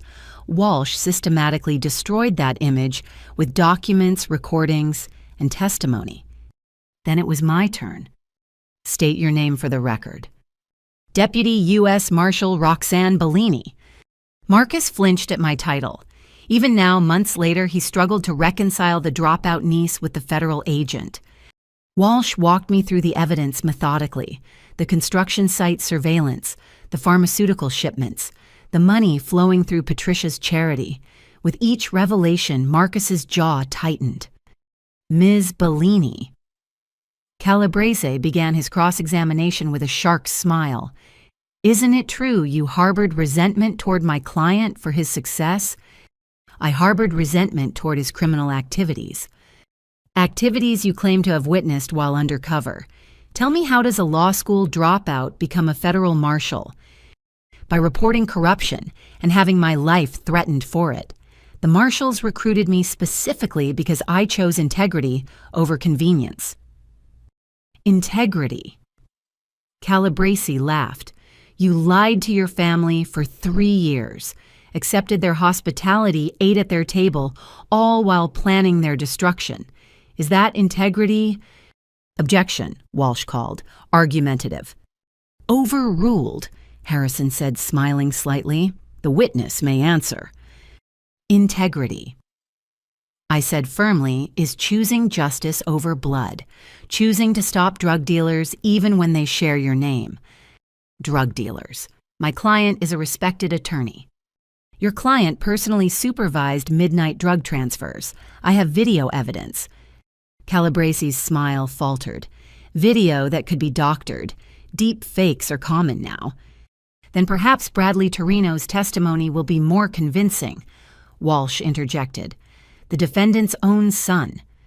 Marcus's composure finally cracked. That ungrateful little... Mr. Torino, Harrison warned, though his heart wasn't in it. Bradley took the stand, next hands trembling as he was sworn in. Watching Marcus watch his son was like seeing a predator realize it was prey. Mr. Torino. Walsh began gently, tell us about your father's pharmaceutical practice. Bradley's testimony was devastating. Names, dates, amounts. He'd kept meticulous records knowing this day would come. With each revelation, Marcus's face darkened. You documented your father's crimes for months. Calabresi attacked during Cross. Why didn't you report them immediately? Because he threatened me, Bradley said quietly. Threatened people I loved. Threatened how? Bradley looked at Thomas in the gallery. He discovered I was gay, said he'd destroy anyone I cared about if I didn't join the family business. So you claim, but isn't it possible you're lying to protect your lifestyle? To gain revenge for his disappointment? Objection. Walsh shot up. Counsel is badgering. I'll answer. Bradley interrupted steel in his voice. My father's disappointment started long before he knew I was gay. It started when I showed compassion instead of cruelty, when I questioned instead of obeyed, when I chose love over fear. So yes, he was disappointed, but I'm not lying. I have recordings. The courtroom erupted as Bradley produced a flash drive. Harrison called for order, but damage was done. Whatever game he was playing, the evidence was overwhelming. Court recessed for lunch. In the hallway, Mom pulled me aside. That judge is dirty. We know, but without proof. I might have proof. She glanced around nervously. Remember my safety deposit box? There's more than just Torino evidence. Harrison's been taking money for 20 years. I have photos, bank records, even a recording of Rosa discussing his prices. Mom, why didn't you? Because Harrison has connections everywhere. Judges protect judges. But now, with everything public, she pressed a key into my hand. Box 447. There's a file marked insurance. Everything's there. I found Rodriguez immediately. Within an hour, federal agents had retrieved Mom's files. By the time court reconvened, Harrison's career was over. Your Honor. Walsh stood. The prosecution moves for immediate recusal. We have evidence of your financial ties to the defendant. Harrison went white as Walsh presented bank records, photos of him with Rosa, even a Christmas card thanking him for his understanding and discretion. This is preposterous, Harrison began. This is criminal, Walsh corrected. Federal marshals are waiting outside to escort you to processing. The courtroom exploded. Reporters scrambled for phones. Marcus laughed bitterly. Even facing life in prison, he enjoyed watching another hypocrite fall. A new judge took over, Amelia Foster, known for her integrity and harsh sentences. The hearing resumed with Marcus's empire crumbling faster. That evening in a secure hotel, our protection detail kept watch, while Bradley Thomas, my parents, and I shared Chinese takeout. We did it, Bradley said wonderingly. We actually got Harrison, too. Mom got Harrison, I corrected. 30 years of evidence collection finally paid off. To Elena Bellini, Thomas raised his beer, the original family detective. We toasted, but the celebration felt hollow. Tomorrow would bring more testimony, more threats, more family members calling us traitors. The trial would drag on for months, maybe years. I've been thinking, Dad said suddenly. He'd been quiet through dinner, processing everything. When this is over, maybe we leave Chicago, start fresh somewhere. David. Mom began, but he continued. My company's ruined. No one wants to hire the contractor who transported drugs even unknowingly. You'll always be Rosa's daughter here. Roxanne will always be the cop who betrayed family. He looked at me. Maybe in Denver or Seattle, we could just be ourselves. Running away, I asked. Running toward, he corrected, toward a life where Sunday dinner doesn't include crime bosses, where family means love, not loyalty oaths. Bradley nodded slowly. Thomas has job offers in Boston. We've been considering it. You'd leave. I felt oddly bereft. We'd become our own strange family through this ordeal. Not abandoning, Bradley assured. Just surviving, separately but connected. The family Rosa never let us be. That night, unable to sleep, I stood on the hotel balcony despite security protests. Chicago spread before me, lights twinkling like stars. Somewhere out there, the Torino empire was collapsing. Dealers scrambled for new suppliers. Corrupt cops worried about investigations. Dirty money sat frozen in seized accounts. But also out there, families wouldn't lose children to Torino fentanyl. Communities could heal. Justice, slow and imperfect, ground forward. My phone buzzed. An unknown number, but I recognized the voice immediately. Hello, granddaughter. Rosa, calling from federal prison where she awaited trial. This call is being recorded and monitored, yes, she said calmly. I'm not calling to threaten, just to talk. One disappointment to another. You're not disappointed, you're proud. You said so during the arrest. Pride and disappointment aren't exclusive. I'm proud you had the spine to destroy us. Disappointed you felt it necessary. She paused. Tell me, was it worth it? Your noble justice. I thought of Marcus in Court Bradley's trembling hands, Mom's 30 years of silence, Dad's ruined business. Then I thought of every overdose prevented, every child saved from addiction. Yes, even knowing the cost, your cousin Ashley tried to kill herself yesterday. Shame of association. Your Aunt Maria's restaurant closed. No one wants to eat where criminals gathered. Innocents suffering for our sins. The words hit like physical blows. Ashley vain and cruel, but still family. Maria, who only made food and knew nothing of crime. Their suffering is on you, I said. You built this empire.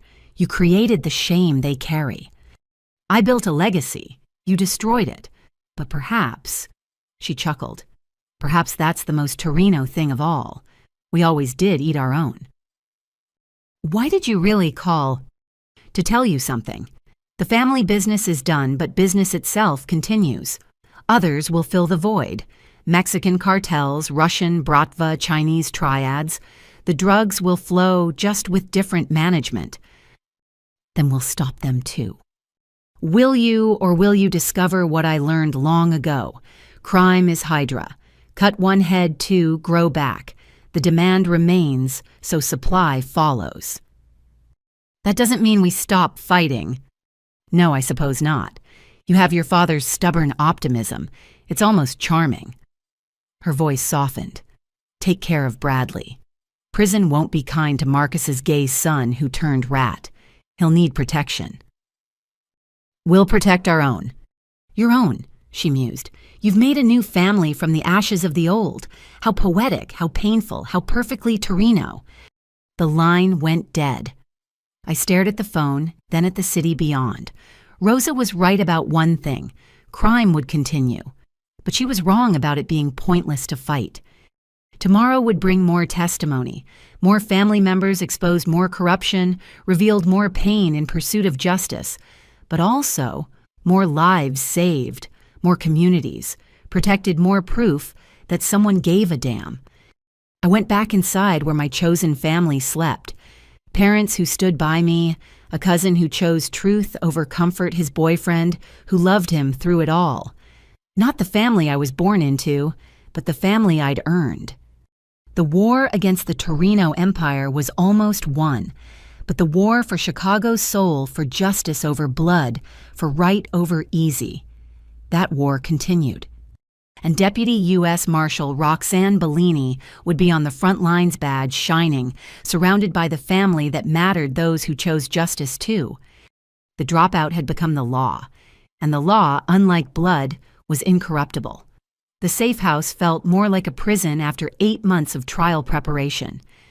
I stared at my laptop screen, reviewing testimony for the dozenth time when Marshal Thompson burst through the door. "We have a problem," he announced, rain dripping from his coat. "Sal Dinetti's dead." I shot to my feet. What, he was in solitary? Poisoned. Someone got to his food. Professional hit made to look like an allergic reaction. Thompson's face was grim. But that's not the worst part. He left a note. He handed me an evidence bag containing a single piece of paper. Sal's shaky handwriting spelled out my doom. The rat marshal has been feeding Rosa information all along. Check her visitor logs. This is insane, I said, blood running cold. I've never visited Rosa. I've had no contact. I know that. Rodriguez knows that. But Internal Affairs doesn't. Thompson slumped into a chair. Someone's doctored the federal prison visitor records. Shows you visiting Rosa 12 times over the past 6 months. That's impossible. I've been under protection. The logs show you using your marshal credentials to bypass normal channels. Late-night visits, no recordings guard, conveniently absent. He met my eyes. Someone's setting you up and they're doing a hell of a job. My phone rang. Rodriguez. Bellini don't come to the courthouse today. IA is here with a warrant. They want to bring you in for questioning. Sir, I haven't... I know. But until we can prove these records are fake, you're suspended. Thompson will escort you to IA headquarters. The world tilted. 3 years undercover, months of testimony, and now I was the suspect. There's more, Rodriguez continued. They found $50,000 in cash in a safety deposit box under your mother's maiden name. Same bank where Bradley kept his evidence. The timing's suspicious as hell. Someone was playing chess while we'd been playing checkers. Every move calculated to destroy my credibility before the biggest trial in Chicago history. At IA headquarters, Agent Sarah Chen laid out the evidence with clinical precision. Visitor logs, financial records, even security footage that somehow showed someone matching my description entering the prison. Explain this, Chen demanded, sliding photos across the table. The woman in the grainy images could have been me. Same height, similar build face, obscured by shadows and angles. Whoever had planned this understood federal systems intimately. Deep fake technology, I said. Or a body double. Check the metadata. We did. Everything's clean. Timestamps match facial recognition gives a 70% match to you. Chen leaned forward. Here's what I think happened. You got in deep with the Torinos, started sympathizing. Stockholm Syndrome. Rosa offered you money to keep her informed, maybe promised to spare your parents. Are you seriously suggesting I betrayed everything for $50,000? People have turned for less, and you had access to every aspect of the investigation. Rosa, knowing our moves, would explain why some raids came up empty, why certain witnesses disappeared before we could protect them. My mind raced, piecing together the trap. This is exactly what Rosa wants. Discredit me before I testify, throw the whole case into doubt. Or you're dirty and got caught, Chen interrupted. Bradley Torinos agreed to take a polygraph about your involvement. Says he noticed suspicious behavior but was too scared to report it. What? The betrayal hit like a physical blow. Bradley would never. He's in interrogation room 3 right now. Want to watch? Through the one-way mirror, I saw Bradley hooked to a polygraph machine. He looked terrible. Hollow eyes, trembling hands. The examiner asked baseline questions, then got to the point. Did Marshal Bellini ever say anything suggesting sympathy for Rosa Torino? Yes, Bradley answered, voice flat. Did she ever seem to know information she shouldn't have? Yes. Do you believe she may have been compromised? A long pause. I don't know. Maybe. I wanted to scream, to bang on the glass, to demand he tell the truth. But I saw something the examiner missed. The way Bradley's eyes kept darting to the corner. The specific pattern of his hand trembles. Morse code tapped against his thigh. THEYHAVETHOMAS. They had his boyfriend. Bradley wasn't betraying me. He was trying to save the man he loved. I need to make a call. I told Chen. You're not calling anyone until... They have Thomas Parker, Bradley's boyfriend. He's tapping code. Check the video. Chen frowned but reviewed the footage. Her expression shifted as she recognized the pattern. Son of a bitch.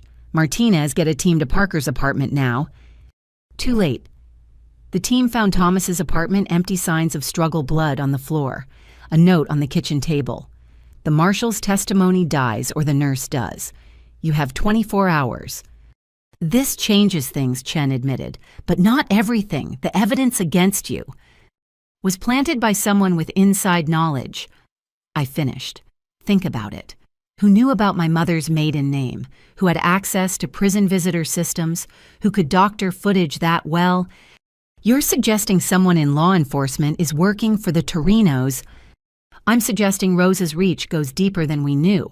She called me from prison, told me the business would continue with new management. What if she was telling me her succession plan was already in motion? Chen's phone rang. She listened, face paling. There's been an incident at the courthouse. Judge Foster's in the hospital. Car accident on the way to court. Hit and run. The chess pieces were falling fast. First discredit me, then kidnap Thomas to control Bradley, now remove the clean judge. Someone was systematically destroying the prosecution's case. We need to find Thomas, I said urgently. If Bradley recants his testimony under duress, we need to clear you first, Chen corrected. Until these allegations are resolved, you're a liability. Then let me help resolve them. I know the Torino operations better than anyone. I can find Thomas. Chen studied me for a long moment. Rodriguez vouched for you. Says you're the cleanest cop he's ever worked with. But IA can't ignore evidence. Then don't ignore it. Follow it. Those visitor logs. Check which guard was supposedly absent during my visits. Check who had access to the systems. Someone left digital fingerprints. She nodded slowly. You get one chance. Thompson will shadow you. Any sign you're dirty. I'm not dirty. I'm being framed by someone who wants the Torino Empire to survive. Back at the safe house, I dove into the prison's digital systems with Thompson watching. The visitor logs were expertly altered but not perfect. Timestamps showed updates from a terminal that should have been offline during those hours. There, I pointed at the screen. That terminal is in the prison's administrative wing. Only senior staff have access. So we're looking at a high-level correctional officer or someone with their credentials. I pulled up staff records cross-referencing with the mysterious updates. One name kept appearing: Deputy Warden Patricia Reeves. Thompson whistled low. Reeves has been there 15 years. Spotless record. Check her finances. We dug deeper. Reeves lived modestly, no obvious wealth. But her daughter had just started at Northwestern Medical School, full tuition paid by a scholarship from the Torino Foundation. Got her, I breathed. The scholarship was approved 2 weeks before my first supposed visit. That's circumstantial.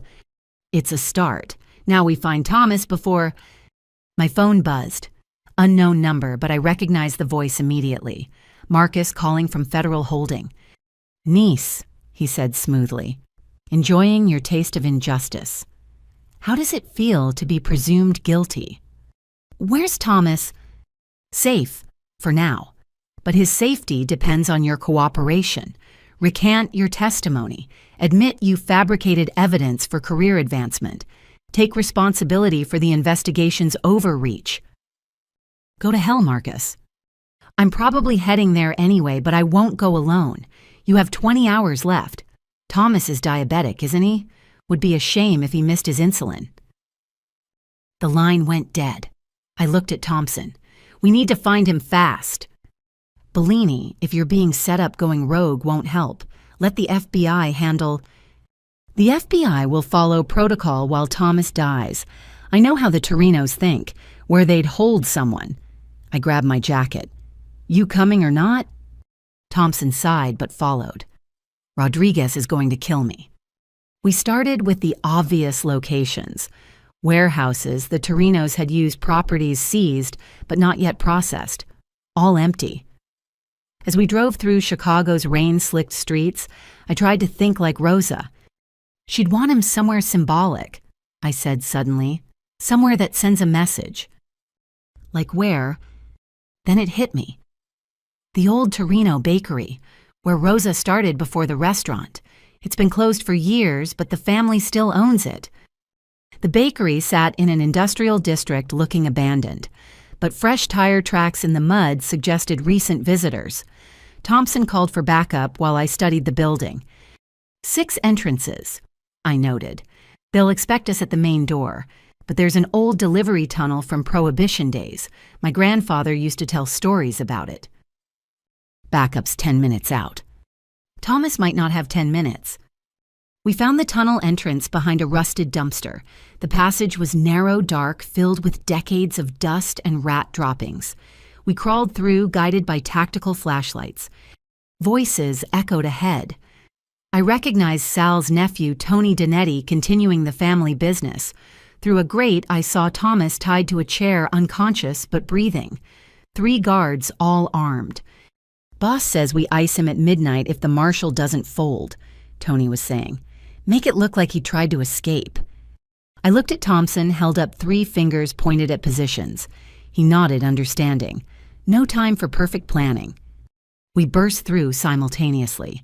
Thompson took the left guard while I handled the right. Tony spun toward Thomas' gun, rising. Don't, I shouted, but he was already squeezing the trigger. I fired first. Tony dropped, clutching his shoulder. The 3rd guard surrendered, immediately dropping his weapon and raising hands. Thomas.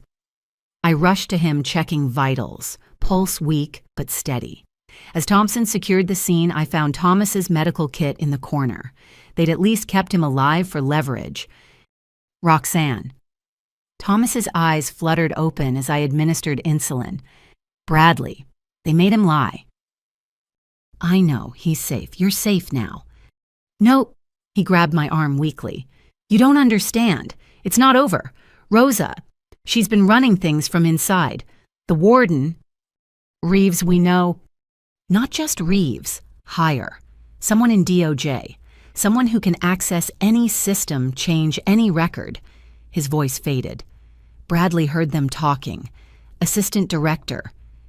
He passed out before finishing, but he'd given me enough. Assistant director meant someone at the highest levels of law enforcement was dirty. Sirens approached. As EMTs loaded Thomas onto a stretcher, Chen arrived with a full internal affairs team. Impressive work, Bellini. We picked up Reeves an hour ago.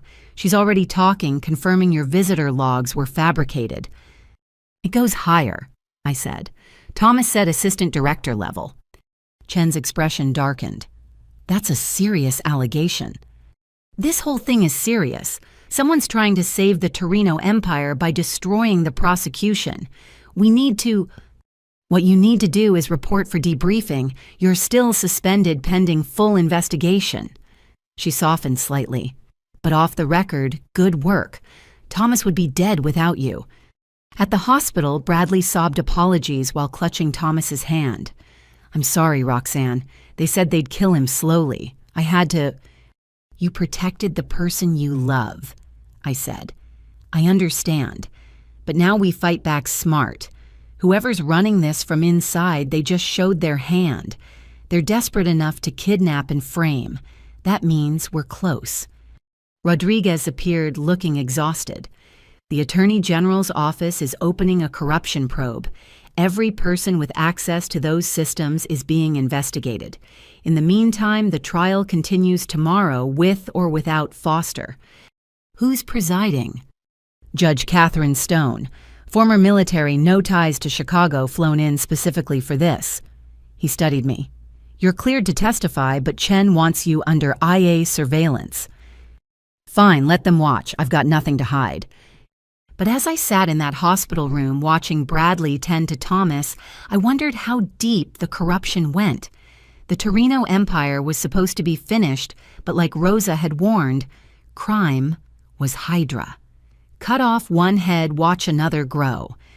Tomorrow I would testify against Marcus, knowing someone powerful wanted me silenced. The family I'd betrayed still had claws even from behind bars.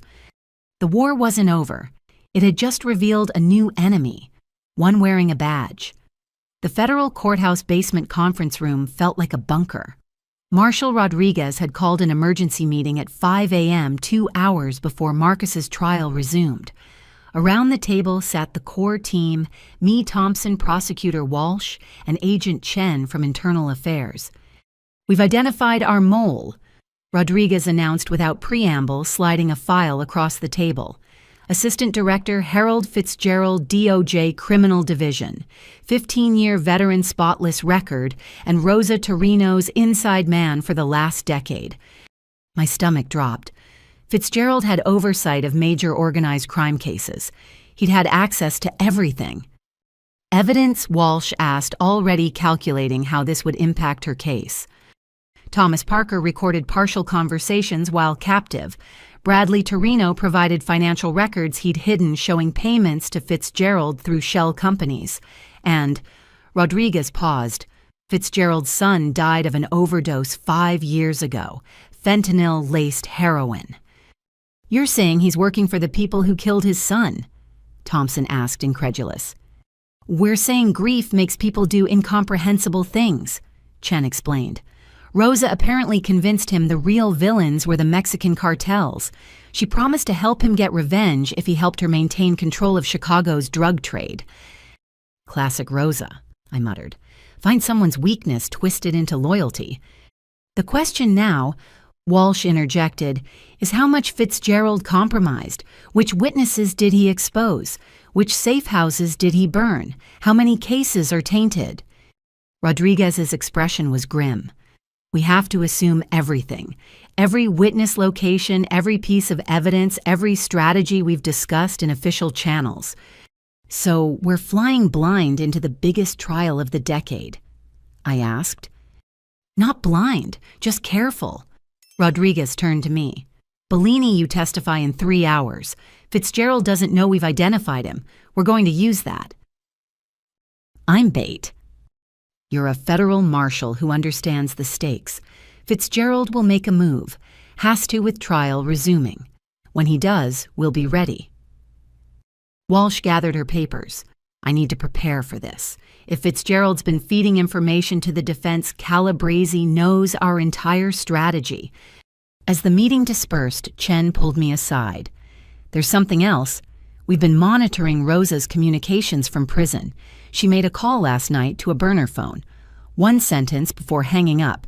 The package arrives today. Package could mean anything.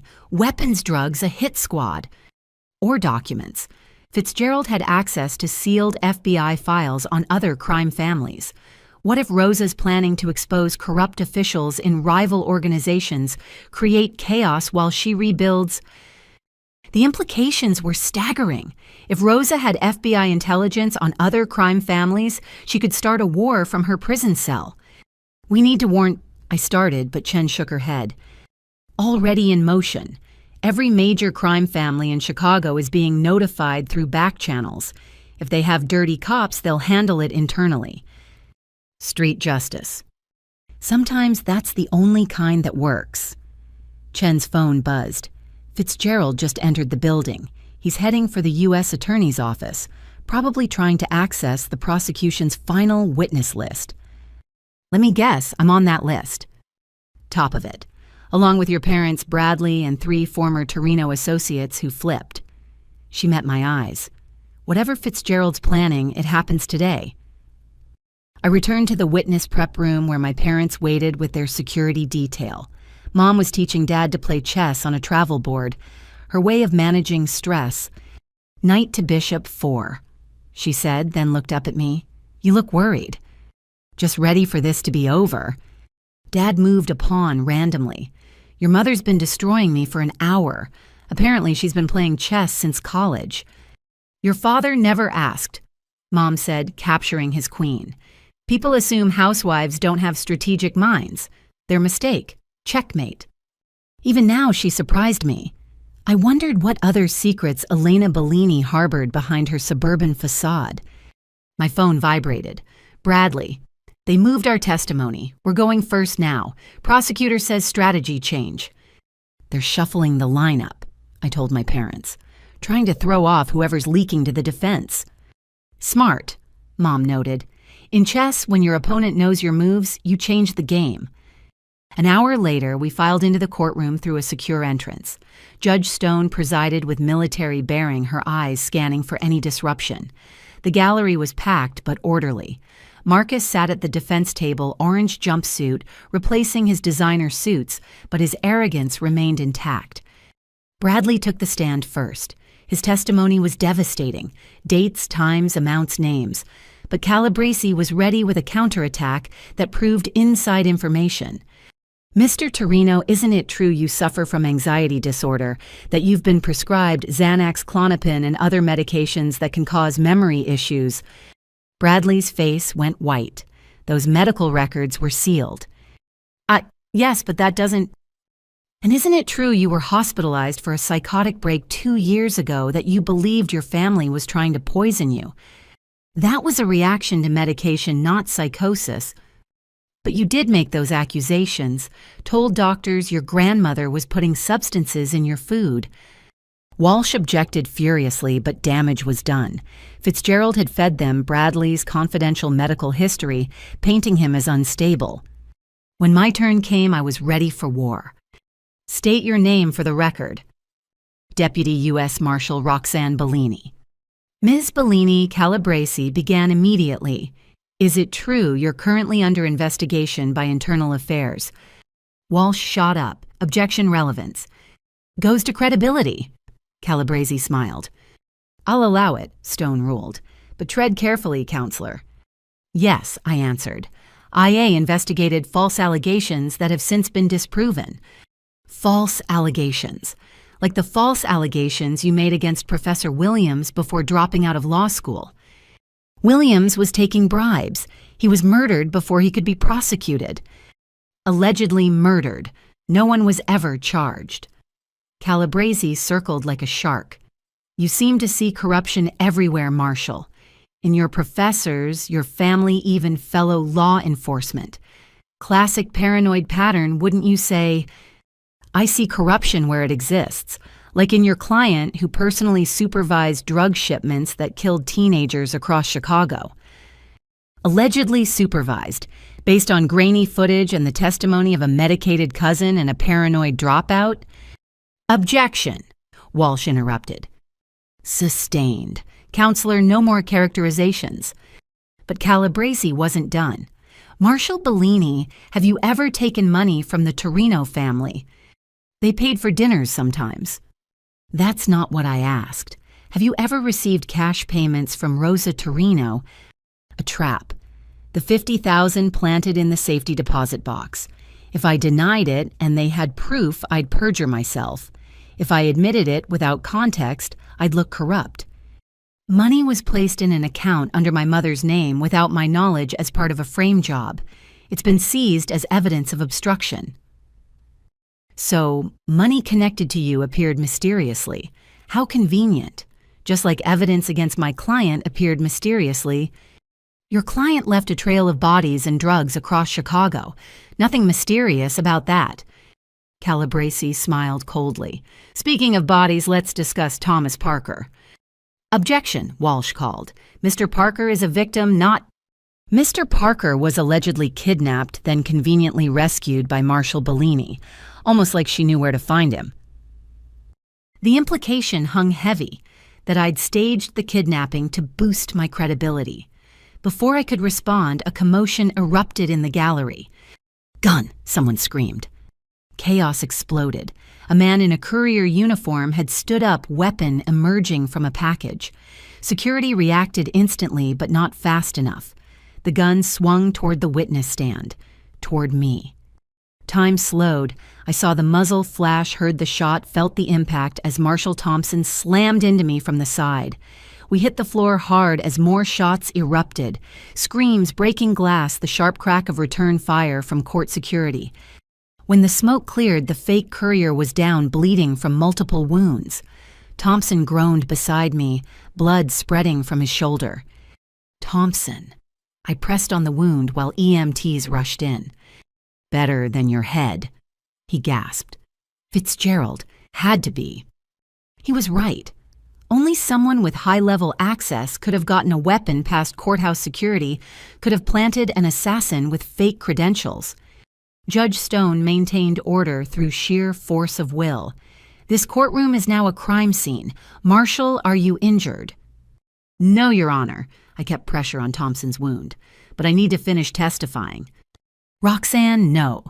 Mom called from the gallery, Dad restraining her from rushing to me. The defense still has questions, I said firmly. Let's finish this. Stone studied me, recognizing the steel beneath my request. EMTs treat Marshal Thompson here. Security, no one enters or leaves. Mr. Calabresi, you have 5 minutes to complete your cross. Calabresi looked shaken but rallied. Marshal Bellini, someone just tried to kill you. Why? Because I know the truth about your client's drug empire. Or because you know too much about something else. Tell me who benefits if you die. Marcus Torino, Rosa Torino, anyone who profits from fentanyl killing kids. Or anyone whose secrets you might expose, like a corrupt federal agent perhaps. He knew. Somehow Calabresi knew about Fitzgerald, which meant Fitzgerald was playing both sides, feeding information everywhere to create maximum chaos. Are you suggesting law enforcement corruption, counselor? I asked carefully. I'm suggesting this case has more players than anyone admits, that my client is a convenient scapegoat while real corruption goes unpunished. Walsh stood. Objection, counsel is testifying. An explosion rocked the building, not in the courtroom, somewhere below. The lights flickered, emergency alarms blared. Through the windows, smoke billowed from the courthouse's parking garage. Everyone remain calm. Stone commanded even as security radios crackled with reports of multiple breaches. Rodriguez burst through the secure door. We need to evacuate the witness, now.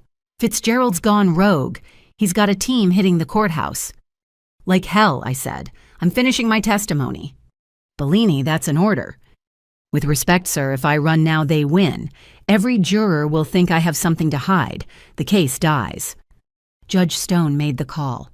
Seal the courtroom. U.S. Marshals secure all entrances. We continue. What followed was the strangest legal proceeding in Chicago history. As SWAT teams battled Fitzgerald's mercenaries 3 floors below, I testified about Marcus's crimes. Smoke drifted past windows while I detailed drug shipments.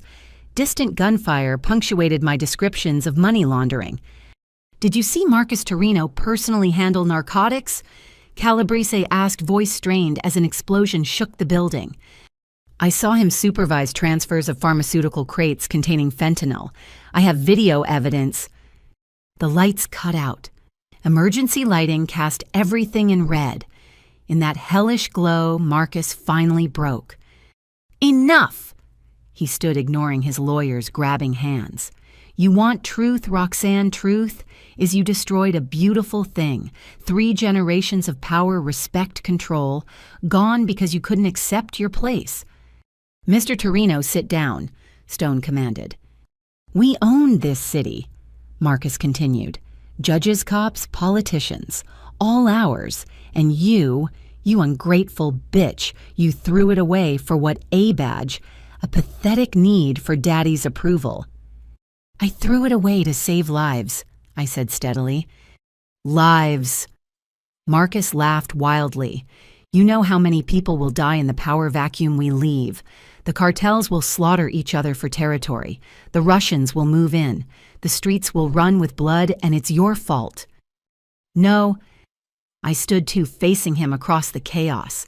It's your fault, yours and Rosa's. You chose crime. You chose murder. You chose to poison our family with greed and violence.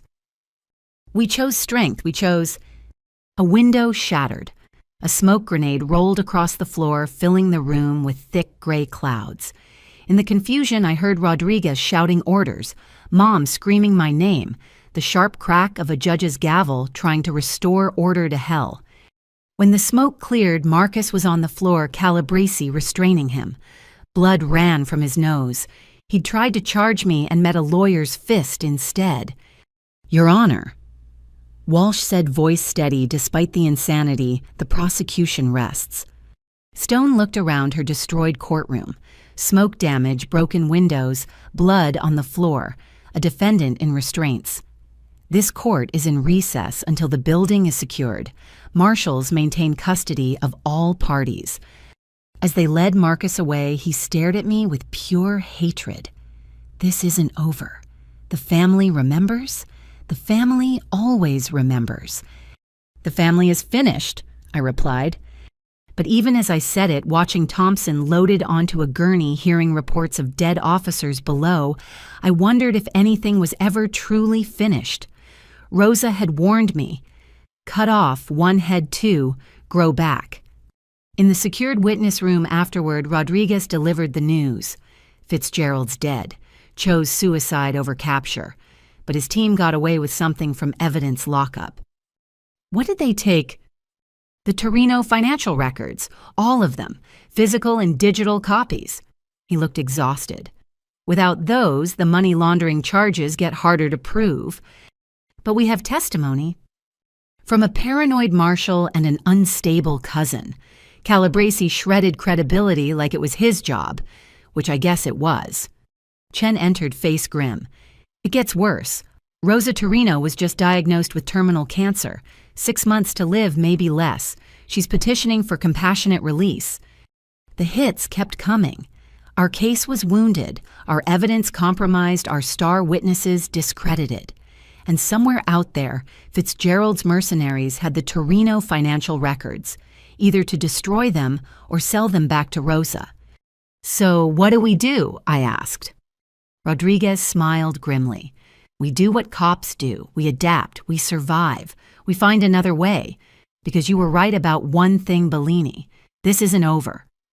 Through the broken courthouse windows, Chicago sprawled before us, unaware that its underworld had just shifted. The Torino Empire was wounded but not dead. New players would emerge from the shadows. The game would continue with different pieces. But so would we. Badge bent, but not broken purpose clear despite the smoke. The family war had become a city war, and I was just getting started. The Chicago Tribune headline screamed across the morning edition, "Torino trial shooter identified as rogue federal agent." Below it, a smaller story, "Key evidence missing in mob trial." 3 weeks after the courthouse attack, our case was hemorrhaging credibility. I stood in Rosa's restaurant, now a crime scene draped in yellow tape, watching FBI techs process every inch. We'd gotten a tip that the stolen financial records were hidden here, but after 12 hours of searching, we'd found nothing but old sauce stains and family photos. Bellini. Agent Chen approached holding an evidence bag. "You need to see this." Inside was a photo I'd never seen before me at 8 years old, sitting on Rosa's lap, both of us smiling at the camera. On the back in Rosa's handwriting, "My chosen successor, blood of my blood. She will understand one day." Where was this? Hidden behind the industrial freezer, along with these. Chen produced more photos. Me at various ages, always with Rosa, always during moments I'd forgotten. Birthday parties, Christmas dinners, quiet afternoons in the kitchen. "She was documenting me," I whispered, disturbed. All these years she was watching, planning. Planning what you became a federal agent. Maybe that was part of it. Maybe she knew I'd never join willingly, so she waited for me to gain skills she could use later. My phone rang. Unknown number, but by now I recognized the pattern. "Hello, Rosa." "My dear granddaughter, are you enjoying your tour of my restaurant, finding anything interesting?" "Games within games, right? You knew we'd search here." "I knew you would search there. The others are just badges. Your blood. You think like me even when you fight it." She coughed wetly, the cancer making itself known. "Have you found my gift yet?" "What gift?" "Check the wine cellar, 1947 Barolo bottom shelf. Your grandfather proposed to me the night we drank its twin." I descended into the cellar, Chen following with weapon drawn. The bottle sat dust-covered among dozens of others. Inside its false bottom, a flash drive. "Careful," Chen warned. "Could be malware." But I knew Rosa better. This wasn't destruction. This was temptation. We took it to a secure facility, opened it on an air-gapped system. Financial records spilled across the screen, but not just Torino accounts. These were records of every bribe, every payoff, every corrupt official in Chicago for 40 years. "Holy shit," Chen breathed. This is everyone. Judges, cops, politicians, businessmen. She kept records on the entire city's corruption. Her insurance policy, I understood. Mutually assured destruction if anyone moved against her. But why give it to us now? The answer came in a video file recorded recently in Rosa's cell. She looked smaller in orange cancer eating away at her empire of flesh, but her eyes remained sharp. "Roxanne," her recorded voice began, "by now you've found my legacy.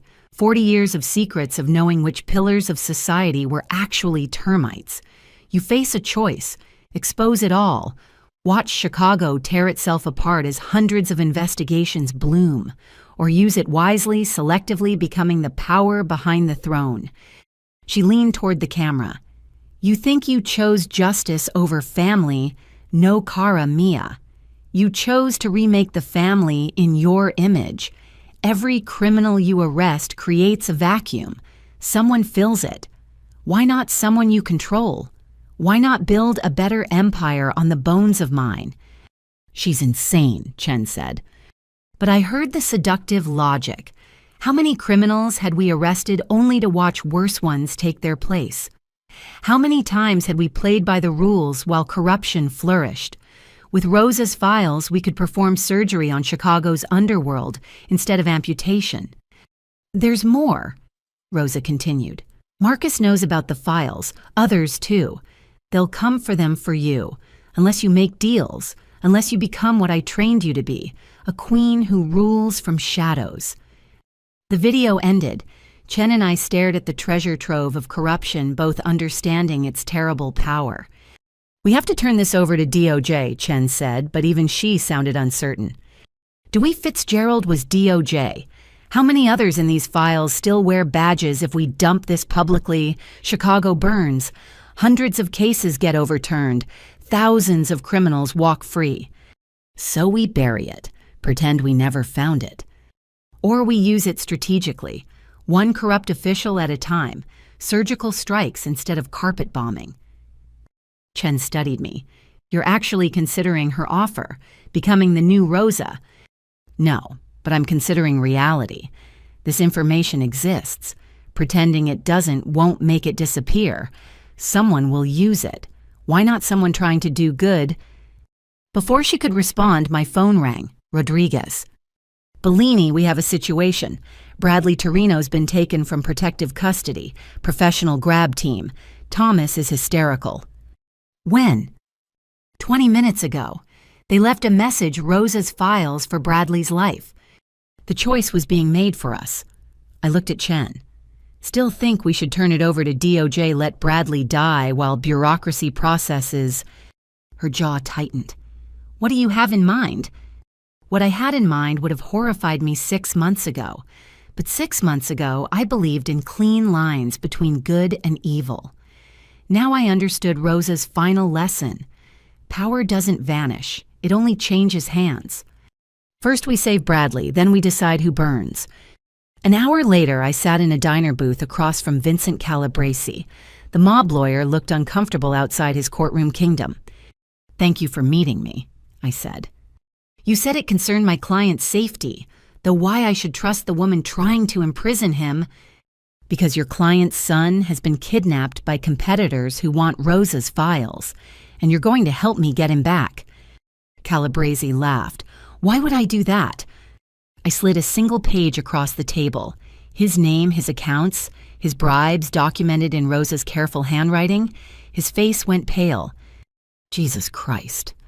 Wrong savior. I have 40 years of these. Every dirty lawyer, including you. Help me save Bradley or I burn your entire network. This is blackmail. You're supposed to be a federal agent. I am a federal agent.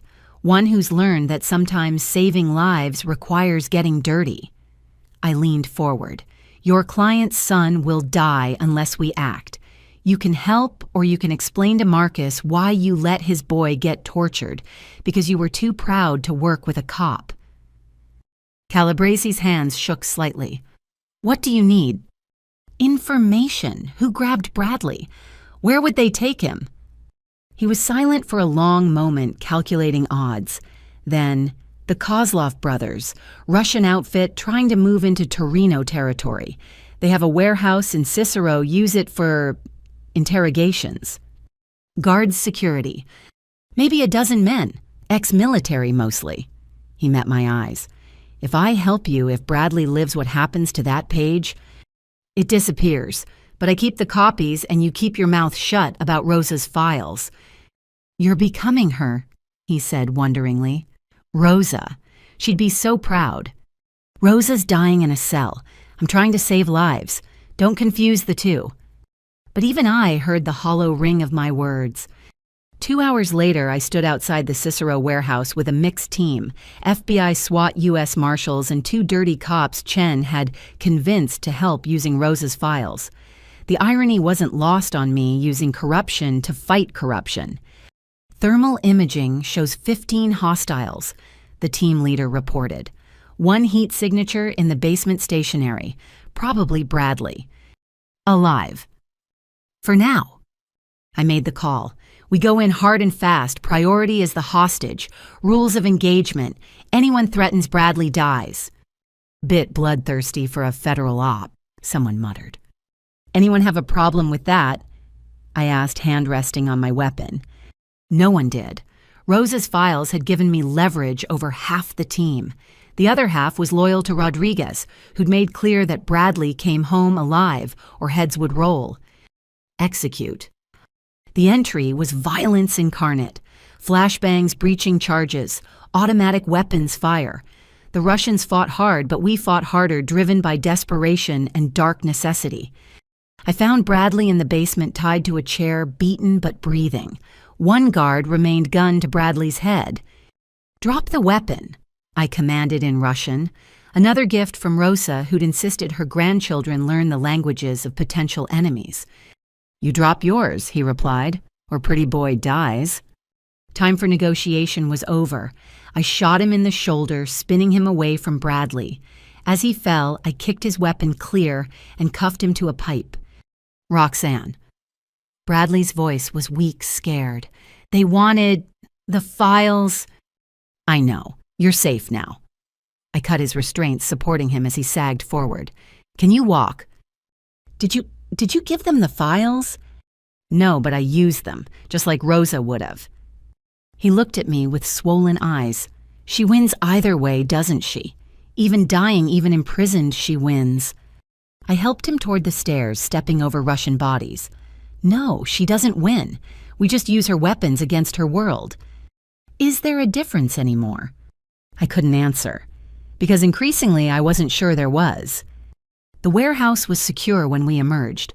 14 Russians in custody or dead Bradley alive mission successful. But the victory felt hollow. I'd blackmailed a lawyer, leveraged dirty cops, and killed without hesitation. All justified, all necessary, all exactly what Rosa would have done. Bellini. Chen pulled me aside as EMTs treated Bradley. "This can't continue. Rosa's files are too dangerous. You're too close to this." "You're right," I admitted, "which is why I'm giving them to you. All of them. Make the choice I can't. Burn them, use them, whatever. Just keep me away from them." She studied me carefully. "You sure this kind of power is exactly what Rosa wanted me to have, which is why I can't keep it." I handed her the flash drive. "I've already crossed too many lines. Don't let me cross the last one.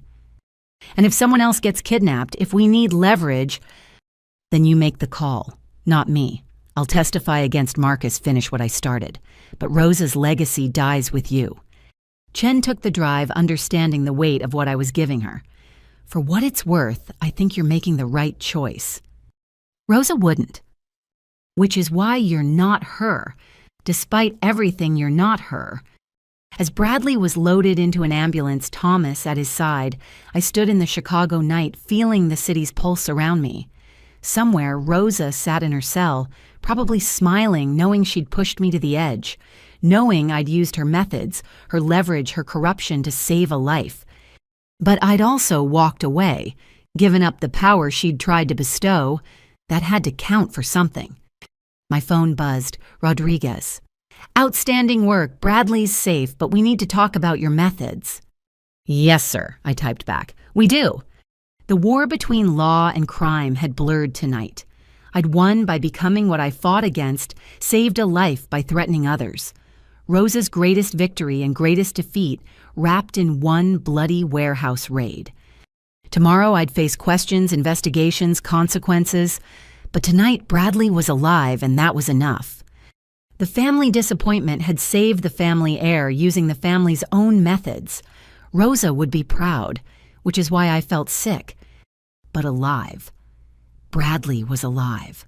Sometimes in the gray between black and white, that's all that matters. The secure conference room at the Dirksen Federal Building felt like a fortress under siege. 6 weeks until Marcus's trial resumed, and our case was held together with legal tape and prayer. I sat across from Prosecutor Jennifer Walsh, who looked like she'd aged 5 years in 2 months. "We've lost 30% of our physical evidence," she said, sliding a report across the table. "Fitzgerald's team was thorough. Financial records, wiretaps, even some of the drug samples from the warehouse raids. But we still have testimony," I insisted. "Bradley, me, the other witnesses. Testimony from a marshal who used blackmail and excessive force to save a witness." She interrupted. "Calabrese filed a complaint, says you threatened him with illegally obtained documents to save Bradley's life." "I know, and off the record I'm glad you did. But on the record, you gave the defense ammunition. They'll paint you as a rogue agent willing to do anything for a conviction." Rodriguez entered carrying coffee and bad news. "It gets worse. 3 of our protected witnesses have recanted, say they were coerced, threatened by overzealous agents. Let me guess, they got visits from lawyers carrying Rosa's files. Most likely, Chen's team is trying to trace who accessed them, but he shrugged helplessly. Once information exists, controlling it is like holding water. I stared at my untouched coffee, processing our situation. We'd won battles, but were losing the war. Every victory came with a cost that weakened our position. There's another option, Walsh said quietly. Marcus's lawyer reached out. Unofficial channels. They're willing to deal. No. The word came out harder than intended. 3 years undercover Thompson getting shot, Bradley tortured. We don't make deals. Hear me out. Marcus pleads to money laundering, 20-year sentence. Testifies against Rosa and the others. We get convictions across the board without risking trial. 20 years. I stood, anger flooding through me. He murdered people. Poisoned communities. 20 years is a slap on the wrist. It's better than acquittal, Rodriguez said gently. If this goes to trial with compromised evidence and discredited witnesses, we could lose everything, Walsh finished. Marcus walks, Rosa gets compassionate release, the entire organization rebuilds. Is that justice? I paced to the window, looking out at Chicago's skyline. Somewhere out there, families grieved children lost to Torino fentanyl. They deserved better than deals and compromises. What does Bradley say? I asked. He's struggling. The kidnapping broke something in him. Thomas says he wakes up screaming, begging his father not to hurt him. Rodriguez's voice carried pain. He'll testify if we need him, but the defense will destroy him on the stand. And my parents? Your mother's strong, ready to testify about the documents she collected. Your father? Walsh hesitated. He's been drinking. Blames himself for not seeing what his company was used for. He'll hold up, but barely. Every witness scarred, every family member breaking. Rosa's true victory, destroying us from within even as we destroyed her empire. My phone buzzed, a text from an unknown number. Meet me at Nana's kitchen. Come alone. We need to talk. Nowhere. Marcus, messaging from federal custody through some contraband phone. The audacity would have been admirable if it wasn't infuriating. I need to step out, I said. Rodriguez frowned. Everything okay? Family business, the other kind. I drove to Rosa's restaurant, now closed and empty. The key was where family always hid it, under a loose brick by the kitchen door. Inside, shadows filled spaces where laughter once lived. Marcus sat at our old family table wearing custody orange and shackles, somehow having arranged this illegal meeting. 2 guards stood by the door, more of Rosa's reach from behind bars. Niece, he said, gesturing to a chair, sit, we need to discuss terms. How about these terms? You rot in prison while I testify about every crime you committed. Ah, the righteousness of youth. Tell me, how's Bradley recovering from his ordeal? My hand moved toward my weapon before I caught myself. You arranged his kidnapping. I arranged nothing. I've been in custody, remember? He smiled coldly. But others acted on anticipated wishes. Such loyalty our family inspires even in chains. What do you want, Marcus? To save you from yourself. Look at what you've become. Threatening lawyers, killing Russians, using our mother's files like a weapon. You're more Torino now than ever. I'm nothing like you. No, you crossed every line you swore to hold, used corruption to fight corruption, became the monster to defeat the monster. He leaned forward. The only difference between us is that I'm honest about what I am. You're a drug dealer who hides behind a law degree. And you're a cop who hides behind a badge while doing what's necessary.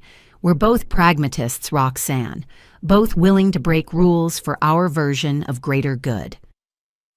I stood to leave, but his next words stopped me. 20 years, and I testify against everyone, including the people Rosa's files can't touch, the ones smart enough to never write anything down. You'd betray your own mother. My mother betrayed me first. Let me rot here while planning succession that doesn't include me. bitterness crept into his voice.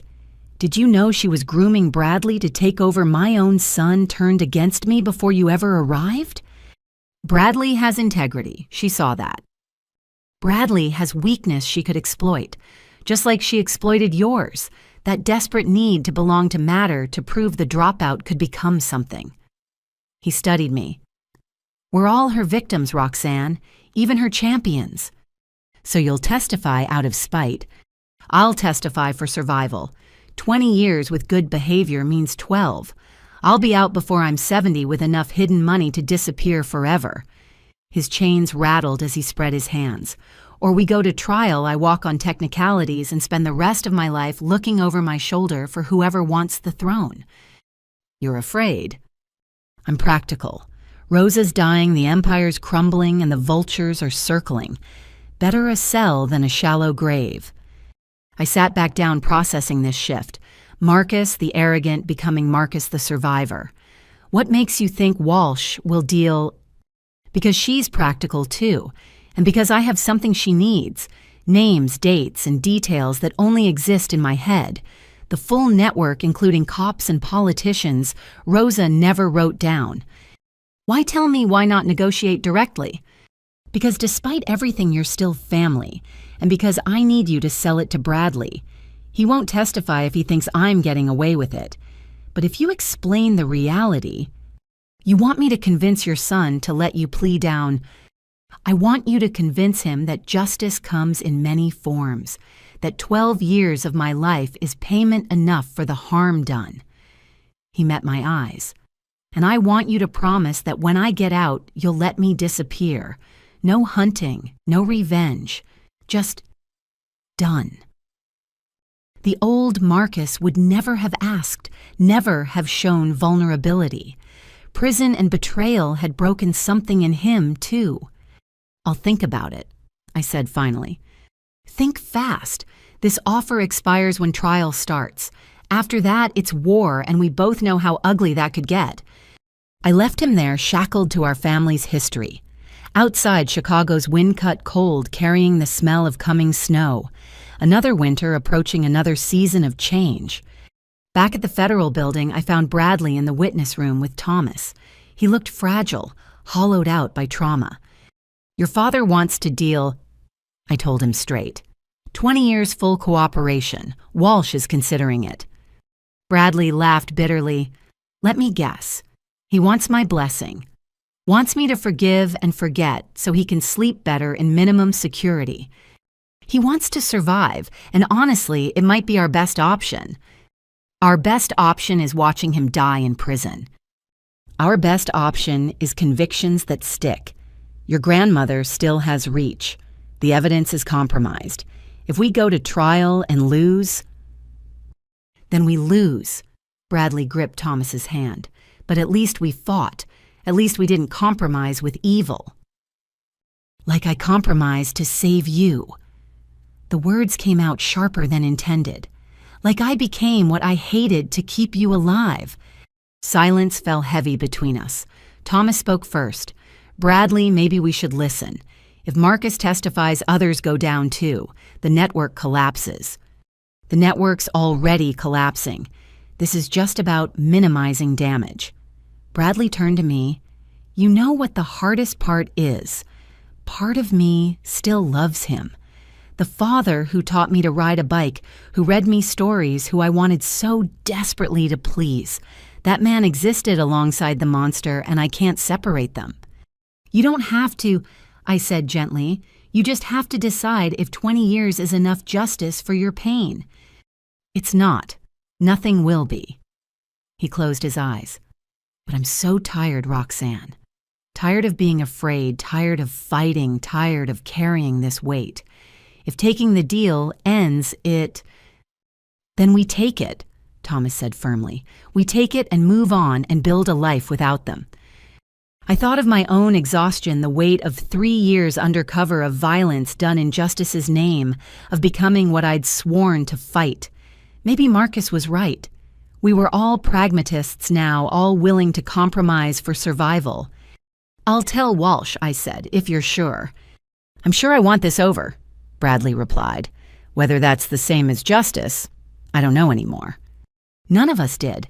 Justice had become a fluid concept shaped by necessity and survival rather than rigid principle. But fluid justice was better than no justice, and sometimes that had to be enough.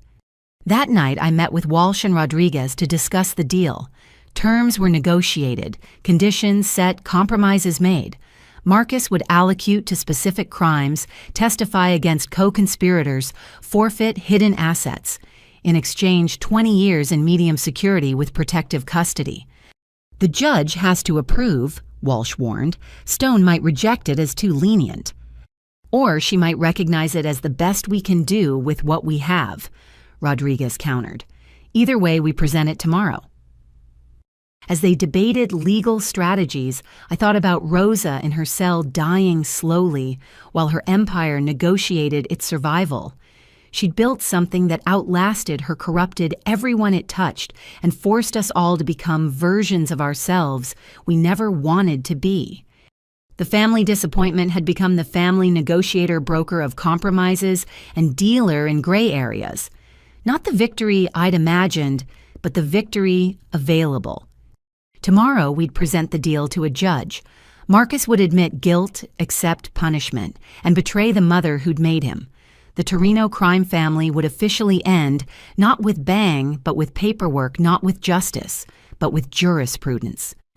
And I'd go home to my small apartment, pour a large drink, and try to remember who I'd been before this all started.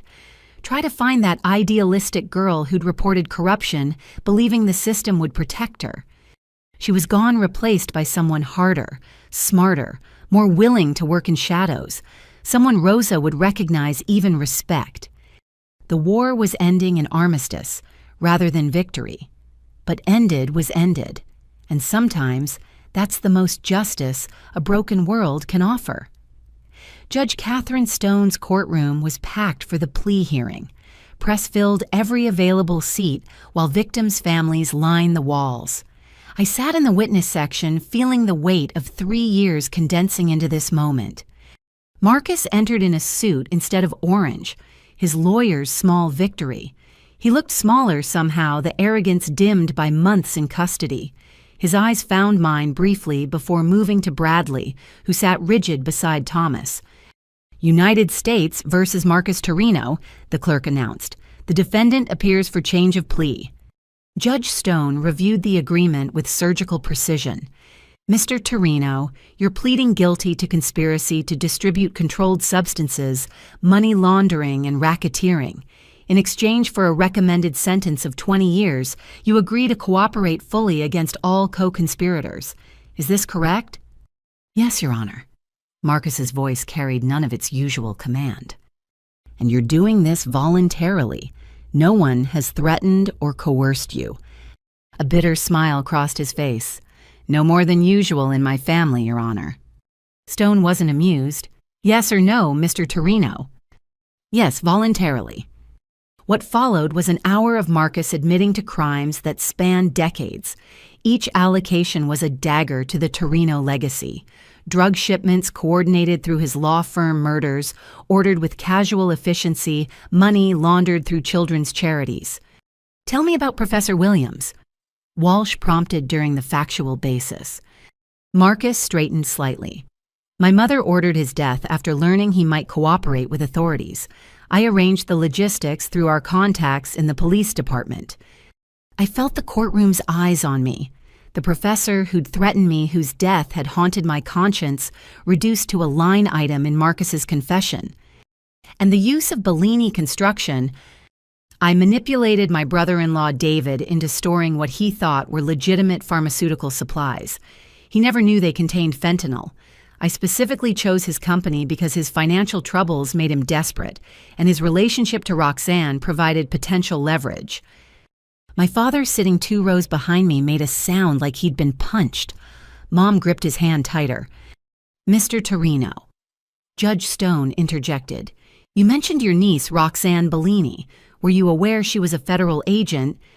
Not initially. My mother suspected first, said Roxanne was too smart to be failing so completely. When we confirmed her identity, I wanted her eliminated. My mother overruled me. Why? Marcus looked directly at me. She said Roxanne was still family. That blood required proof of betrayal before spilling. Even after we knew, Rosa insisted on testing her, trying to turn her. She never stopped believing her granddaughter could be brought back to the fold. But you disagreed. I knew Roxanne, knew her rigidity, her need to see the world in black and white. She'd never turn. His voice carried something almost like respect. I was right. The admissions continued. Bradley testified briefly, confirming his father's involvement, his voice steady despite visible tremors. When Marcus tried to catch his son's eye, Bradley looked through him like he was glass.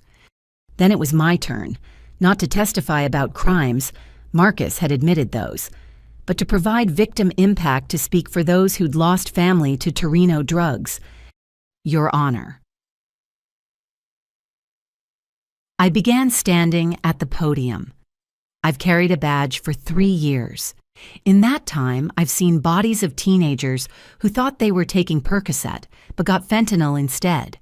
I've held mothers who found their children dead with foam on their lips. I've watched families destroyed by addiction that started with pills they thought were safe. I pulled out a photo. This is Jamie Morrison, 16 years old, honor student, died from one pill that came through the Torino network. Her mother asked me to show this to make sure the court sees what 20 years is really buying. Objection, Calabresi called. This is prejudicial. This is reality. Stone cut him off. Continue, Marshall. Jamie was one of thousands. Each death a family destroyed, a future erased. 20 years doesn't bring them back. 20 years doesn't heal their parents' pain. I set down the photo. But 20 years with cooperation might prevent the next Jamie, might save families who don't yet know they're in danger. That's why I support this agreement, not because it's just, but because it's necessary. Even though the defendant is your family, Stone asked. Especially because he's family. We have a responsibility to stop our own when they cause harm. That responsibility doesn't end with blood. As I returned to my seat, Rosa entered in a wheelchair escorted by medical staff. The cancer had ravaged her in months, reducing the family matriarch to skin and sharp bones. But her eyes remained bright, dangerous. Your Honor, Walsh stood. Rosa Torino is here for medical evaluation regarding her compassionate release petition. I'll hear from her after we conclude this matter, Stone decided. Mr. Torino, having heard the factual basis and impact statements, do you still wish to plead guilty? I do, Marcus said, then surprised everyone by continuing. I also want to say something if the court permits. Stone nodded carefully. Marcus turned to the gallery, finding victims' families. I'm sorry. Those words are worthless against your pain, but they're all I have. I told myself I was a businessman, that supply and demand absolved me of responsibility. I was wrong. Every pill that killed someone's child came through channels I created. Every overdose connects back to choices I made. I can't undo that, but I can try to dismantle what remains of the network that caused it. His gaze moved to Bradley. I'm sorry to my son, who deserved a father instead of a monster, who showed more courage in defying me than I ever showed in my entire life. I'm proud of who you became despite me. Bradley's composure finally cracked, tears streaming down his face. Thomas wrapped an arm around him, whispering comfort. And to my niece, Marcus found me again, who I mocked for failing when she was actually succeeding beyond my comprehension. You were right to choose justice over family, right to stop us. I'm sorry it cost you so much to do it. He sat down heavily, seeming to age years in moments. Whatever else Marcus was, criminal, killer, corruptor, in that moment he was also just a man facing the wreckage of his choices. The court accepts the defendant's plea, Stone announced after a long pause. Sentencing will be in 90 days pending completion of cooperation. Marshal, please take the defendant into custody. As they led Marcus away, he passed Rosa's wheelchair. Mother and son locked eyes, a lifetime of crime and blood between them. You were always weak, Rosa said, voice barely a whisper but carrying through the silent courtroom. Emotion over empire, just like your father. Maybe, Marcus replied, but weak is better than whatever you are. They took him through different doors, the Torino dynasty splitting into parallel prisons. Now, Judge Stone said, steel in her voice, let's discuss compassionate release for a woman who showed no compassion to anyone. Walsh presented the medical reports: terminal liver cancer, multiple organ failure, weeks or months to live. Rosa's lawyer argued she posed no threat, that dying in prison was cruel punishment. Then Chen took the stand with Rosa's files. Your Honor, these documents detail 40 years of murder, corruption, and drug trafficking. Rosa Torino didn't just run a criminal organization. She corrupted the entire city. Judges, including some who might hear this petition, took her money.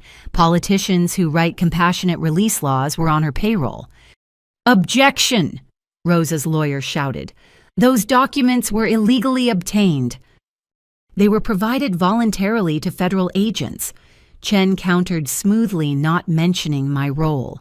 Their authenticity has been verified by multiple witnesses, including Marcus Torino. Stone reviewed selections from the files, her expression darkening with each page. When she finally spoke, her voice could have frozen fire. Mrs. Torino, you've asked this court for compassion. Let me tell you about compassion. Compassion is what Jamie Morrison's mother shows by getting up each day. Compassion is what Bradley Torino demonstrated by testifying against his father. Compassion is what Marshall Bellini exhibited by supporting a plea deal for the uncle who tried to kill her. She leaned forward. You showed none. For 40 years, you poisoned this city while playing grandmother. You ordered murders while making Sunday sauce. You destroyed families while preaching family values. Now facing death, you want mercy. You never gave. I'm dying, Rosa said simply. What harm can an old woman do? The harm you've already done echoes through generations. Children orphaned by your drugs, families destroyed by addiction, communities ravaged by the violence you orchestrated. Stone's voice hardened further. You'll die in custody, Mrs. Torino. Not because the court lacks compassion, but because justice demands it. Petition denied. Rosa smiled, actually smiled. Then I'll die as I lived, unbowed, unbroken, A coughing fit cut her off, blood speckling her lips. Medical staff rushed forward, wheeling her out as she struggled for breath. But her eyes found mine one last time, and in them I saw not defeat, but satisfaction. Even this was part of some plan, some final move in her endless game. The courtroom slowly emptied. In the hallway, my parents waited with Bradley and Thomas. We stood in awkward silence, a family remade by trauma. It's over, Mom said finally. This part is, I corrected. Trials for the others start soon, years of testimony ahead. But the heart of it's done. Dad added, looking older but somehow lighter. Marcus admitted I didn't know. That matters. You want to get coffee? Bradley asked suddenly. All of us, I know it's weird, but we're all that's left of the family that isn't in prison. So we did. 5 survivors of the Torino War sitting in a downtown cafe trying to remember how to be human instead of witnesses. The conversation was stilted at first, careful navigation around painful topics. Then Thomas told a story about Bradley stress baking during trial prep, and suddenly we were laughing. Not much, not long, but enough to remember we were more than our trauma. What's next for you? Dad asked me as we prepared to leave. Keep testifying, keep working, try to remember who I was before all this. Or figure out who you are after, Mom suggested. That girl who reported her professor. She was brave but naive. You're still brave but wiser. That's growth, not loss. As we parted ways, Bradley pulled me aside. Thank you for supporting the deal, for understanding why I needed this to end. We all needed it to end, different kinds of justice for different kinds of pain. Rosa would say justice is just revenge dressed in robes. Rosa says a lot of things. Doesn't make them true. I squeezed his shoulder. Take care of yourself. And Bradley. What your father said about being proud, he meant it. Even monsters love their children. I know, he said quietly. That's what makes it so hard. That night, I stood on my apartment balcony watching Chicago's lights flicker like ground-level stars. Somewhere Marcus sat in a cell preparing to betray everyone who'd ever trusted him. Somewhere Rosa lay dying, probably planning one last manipulation. Somewhere families mourn children they'd never see again. But also somewhere drugs weren't being sold because the network was broken. Children weren't dying because the supply was disrupted. Families were being spared pain that would have come.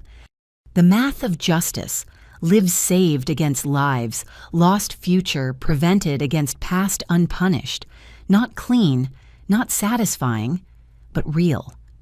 My phone buzzed. Rodriguez. Outstanding work today. Take a week. You've earned it. A week to be just Roxanne, not Marshall Bellini. A week to remember what food tasted like when not eaten in safe houses, what sleep felt like without checking for assassins. But even as I planned normal activities, I knew the truth. There was no going back to who I'd been. Too much had changed. Too much had been sacrificed and learned. The girl who dropped out of law school was gone, replaced by someone harder, but maybe stronger. Someone Rosa would recognize even if she'd never admit it. The Torino Empire was falling brick by bloody brick, and from its rubble we survivors would build something new. Not perfect, not pure, but honest about its compromises. The family disappointment had become the family's reckoning, and in the end, that was its own kind of justice. 6 months later, I sat in the witness chair for what felt like the 100th time. This trial was for Patricia and Roberto, the money launderers and smugglers who'd helped build Rosa's empire. The courtroom routine had become numbingly familiar. The oath, the questions, the attempts to discredit me. Marshall Bellini. Patricia's lawyer began with practiced hostility. How many times have you testified in Torino-related cases? 14 trials, 43 days of testimony total. Quite the career boost, isn't it? The dropout cousin who became the star witness. Objection, Walsh called out, but I answered anyway. Every second in this chair represents a family member I helped convict. There's no boost worth that price. The lawyer smirked. Yet here you are again. Tell me, do you receive overtime for testimony? I receive threats. Last week, someone left a dead rat on my doorstep with a note saying, "Snitches get stitches." The week before, my car tires were slashed. So yes, I get overtime, time spent looking over my shoulder. Judge Stone intervened. Counsel moved past compensation to relevant questions. But the damage was intentional, painting me as profiting from family destruction. It was Patricia's strategy from her cell delivered through lawyers who pretended they weren't still taking orders from defendants. You testified that Patricia Torino laundered money through children's charities. The lawyer continued. Did you ever see her personally steal from sick children? I saw her code drug money as donations from non-existent donors. Money that should have helped children instead washed blood off crime proceeds. But did she steal medicine from hospitals? Take food from orphans? She stole their hope. Every dollar laundered was a dollar not spent on legitimate charity. Every fake donation was a real child not helped. The questioning continued for hours. Patricia watched from the defendant's table designer suit, unable to hide the steel underneath. She'd been Rosa's perfect daughter, ruthless, wrapped in respectability. During a break, I found Bradley in the hallway. He'd been testifying in the morning session, looking stronger than 6 months ago, but still fragile around the edges. How bad was it? I asked. They brought up the kidnapping, asked if trauma might have affected my memory. Thomas almost got thrown out for yelling at them. He managed a weak smile. But I held up, told them about the charity schemes the way Patricia would joke about helping kids while moving millions in drug money. She always was the cruelest one. At least Marcus and Rosa admitted what they were. Speaking of Rosa, Bradley glanced around nervously. Have you heard she's getting worse? Doctors say maybe days left. I'd been trying not to think about it. Rosa dying meant something ending, not just a life, but an era. Even from her medical ward cell, she cast shadows over everything. "She's asked to see you," Bradley added quietly. "Final request." "No." The word came instantly. "She's had months to say anything important. This is just one last manipulation." "Maybe. Or maybe a dying woman wants to see her granddaughter one last time." That dying woman ordered murders, destroyed families, corrupted everything she touched. I felt the old anger rising. She doesn't get deathbed redemption. Bradley nodded understanding. We'd all drawn our lines with Rosa boundaries necessary for survival. The afternoon session focused on Roberto's smuggling operations. I detailed Root's methods, the bodies hidden in shipping containers when deals went bad. The jury looked appropriately horrified, middle-class people learning their city's dirty secrets. But it was during redirect that everything shifted. Marshal Bellini Walsh asked, "Did you review shipping manifests from Roberto Torino's company?" "Yes, hundreds of them." "Did you notice any patterns beyond drug smuggling?" I frowned. This wasn't in our prep. There were inconsistencies, shipments that didn't match customs records but not containing drugs. What did they contain? Objection. Roberto's lawyer stood. "This is beyond the scope." "Your Honor." Walsh responded, "This goes directly to the conspiracy charges." Stone nodded. "I'll allow it. Answer the question, Marshal." "Some shipments contained people. Roberto was human trafficking alongside drug smuggling." The courtroom erupted. This wasn't in any indictment, any previous testimony. Roberto shot to his feet, screaming in Italian, before guards restrained him. "How do you know this?" Walsh pressed. Port Authority found remains in containers from 2018. DNA matched missing persons from Eastern Europe. The shipping manifests traced back to Roberto's company. Why wasn't this charged? Insufficient evidence to prove Roberto's knowledge. Until yesterday. Walsh produced a document. Marcus Torino's latest cooperation included details about the human trafficking. Roberto bragged about it, called the victims bonus cargo. Patricia's composure finally cracked. She turned on her brother, hissing accusations. Their lawyers tried to restore order while the jury watched the Torino family tear itself apart. Judge Stone gavelled repeatedly. "We're in recess. Marshals secure the defendants separately." In the chaos, my phone buzzed. "Rodriguez, Rosa's taken a turn. Medical says hours, not days. She's asking for you urgently." I stared at the message, then at the courtroom where Patricia and Roberto's empire crumbled. Rosa was dying while her children destroyed each other. Poetic justice or just pathetic ending? Bellini. Thompson appeared at my shoulder. "Rodriguez wants you at the hospital, says it's your choice, but he thinks I should go. He thinks you'll regret not going. Last chance for answers, closure, whatever you need from her." What I needed from Rosa was impossible. Admission of guilt, genuine remorse, explanation for how family became commodity. But maybe seeing her die would be closure enough. "I'll drive you," Thompson offered. "Security's tight there anyway." The medical ward of the Federal Detention Center smelled like disinfectant, fighting a losing battle against death. Rosa's room was under heavy guard, but they waved me through after checking weapons. She lay propped on pillows, a skeleton wrapped in papery skin. Monitors beeped irregular rhythms while IV drips fought to extend what cancer was taking. But her eyes, when they opened, remained sharp. "Roxanne." Her voice was a whisper, forcing itself past fluid-filled lungs. "You came." "I'm here. Say what you need to say." A ghost of her old smile. "Still angry. Good. Anger keeps you sharp. Soft emotions make soft decisions. Is that your deathbed wisdom? Stay angry?" "My wisdom is worthless to you. You chose your path." She gestured weakly at a manila envelope on the bedside table. "But perhaps this has value." I opened it carefully, finding old documents. Birth certificates, immigration papers, photos from the 1940s, the early history of the Torino family in America. Your great-grandfather. Rosa wheezed, pointing to a photo of a stern man. Came here with nothing, built everything. Legit at first, construction like your father. Then prohibition created opportunities. One illegal shipment to save the business became an empire. Why show me this?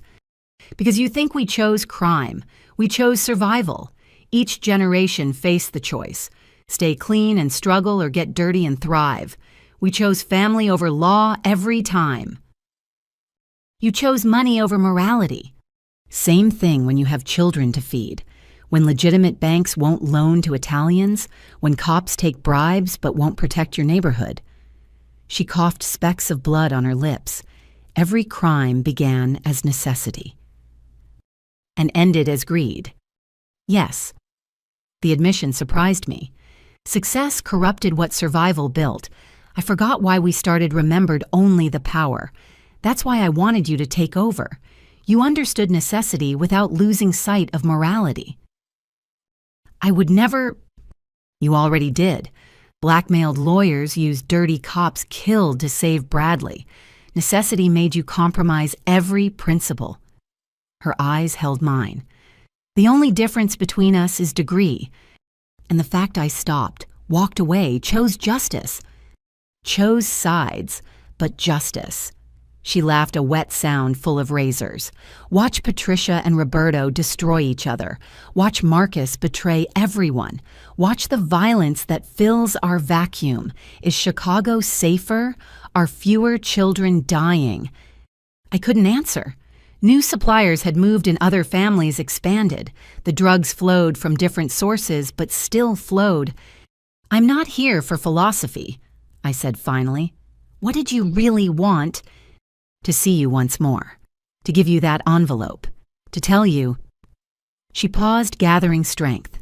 To tell you I'm proud. You destroyed us, but you did it with strength, intelligence, courage. Everything I taught you used against me. A grandmother's pride and pain together. I don't want your pride. But you have it. Along with my eyes, my stubbornness, my ability to do necessary things. She reached out with one skeletal hand.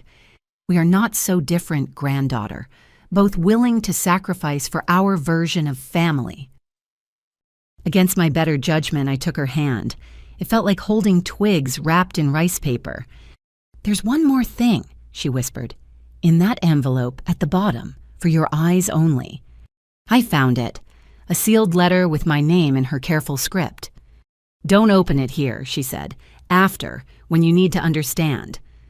Understand what? But her eyes were closing, energy spent. Take care of Bradley. He's fragile. The ones who feel most break easiest. And Roxanne. When they offer you promotion, big cases, career advancement, remember that justice and ambition wear the same suit. Don't let success corrupt what survival built. Her hand went limp in mine. For a moment I thought she'd died, but monitors showed a threadbare pulse continuing. Goodbye, Rosa. I said, not sure what else there was. Arrivederci, nipotina, she whispered, until we meet again. I left her there dying, surrounded by guards instead of family. In the parking lot, I sat in Thompson's car and opened the letter. My dearest Roxanne. It read, if you're reading this, I'm gone and you're wondering why I really asked you to come. The truth is simple. I needed to see that my legacy isn't just crime and death. It's also you.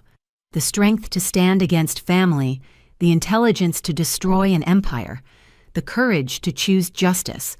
I gave you those too. You are my redemption, even as you are my destroyer. The family I built is ending. The family you build will be better. But remember, every family begins with necessity and survives through compromise. Choose yours wisely, with love and regret. Nonna. I read it twice, then folded it carefully. Thompson waited quietly, understanding some moments needed silence. Back to court, he asked finally. Yeah, still have testimony to finish. As we drove, my phone rang. Rodriguez. Rosa Torino died at 3:47 p.m. Peaceful, they say. Last words were in Italian, something about family being eternal. Thanks for letting me know. You okay? Was I the woman who'd ordered murders, but baked cookies, who'd built an empire but loved her grandchildren, who'd corrupted a city, but somehow produced me? She was gone. The last of the old guard taking her secrets and justifications to the grave. I'm okay, I said, meaning it, ready to finish this. Back at court, the afternoon session had been postponed due to the defendants' conflicts. Tomorrow, Patricia and Roberto would face questions about human trafficking, about turning misery into money. But today was ending with Rosa's death and her letter in my pocket. Her final manipulation or genuine emotion. Both probably. Everything with Rosa was both. That night, I sat with my parents telling them about the hospital visit. Mom cried. For the mother she'd wished for, not the one she'd had. Dad held us both solid and real and untainted by Torino crimes. It's really over now, he said. With her gone, it's really done. But I felt the weight of the letter, the warning about success corrupting what survival built. Rosa was gone, but her lessons remained, both the ones she'd taught on purpose and the ones she'd taught by example. The trials would continue. The family would finish destroying itself in court. Chicago would slowly heal from Torino poison. And I would keep testifying, keep fighting, keep walking the line between justice and vengeance that Rosa had made so thin. The family matriarch was dead. Long live whatever came next.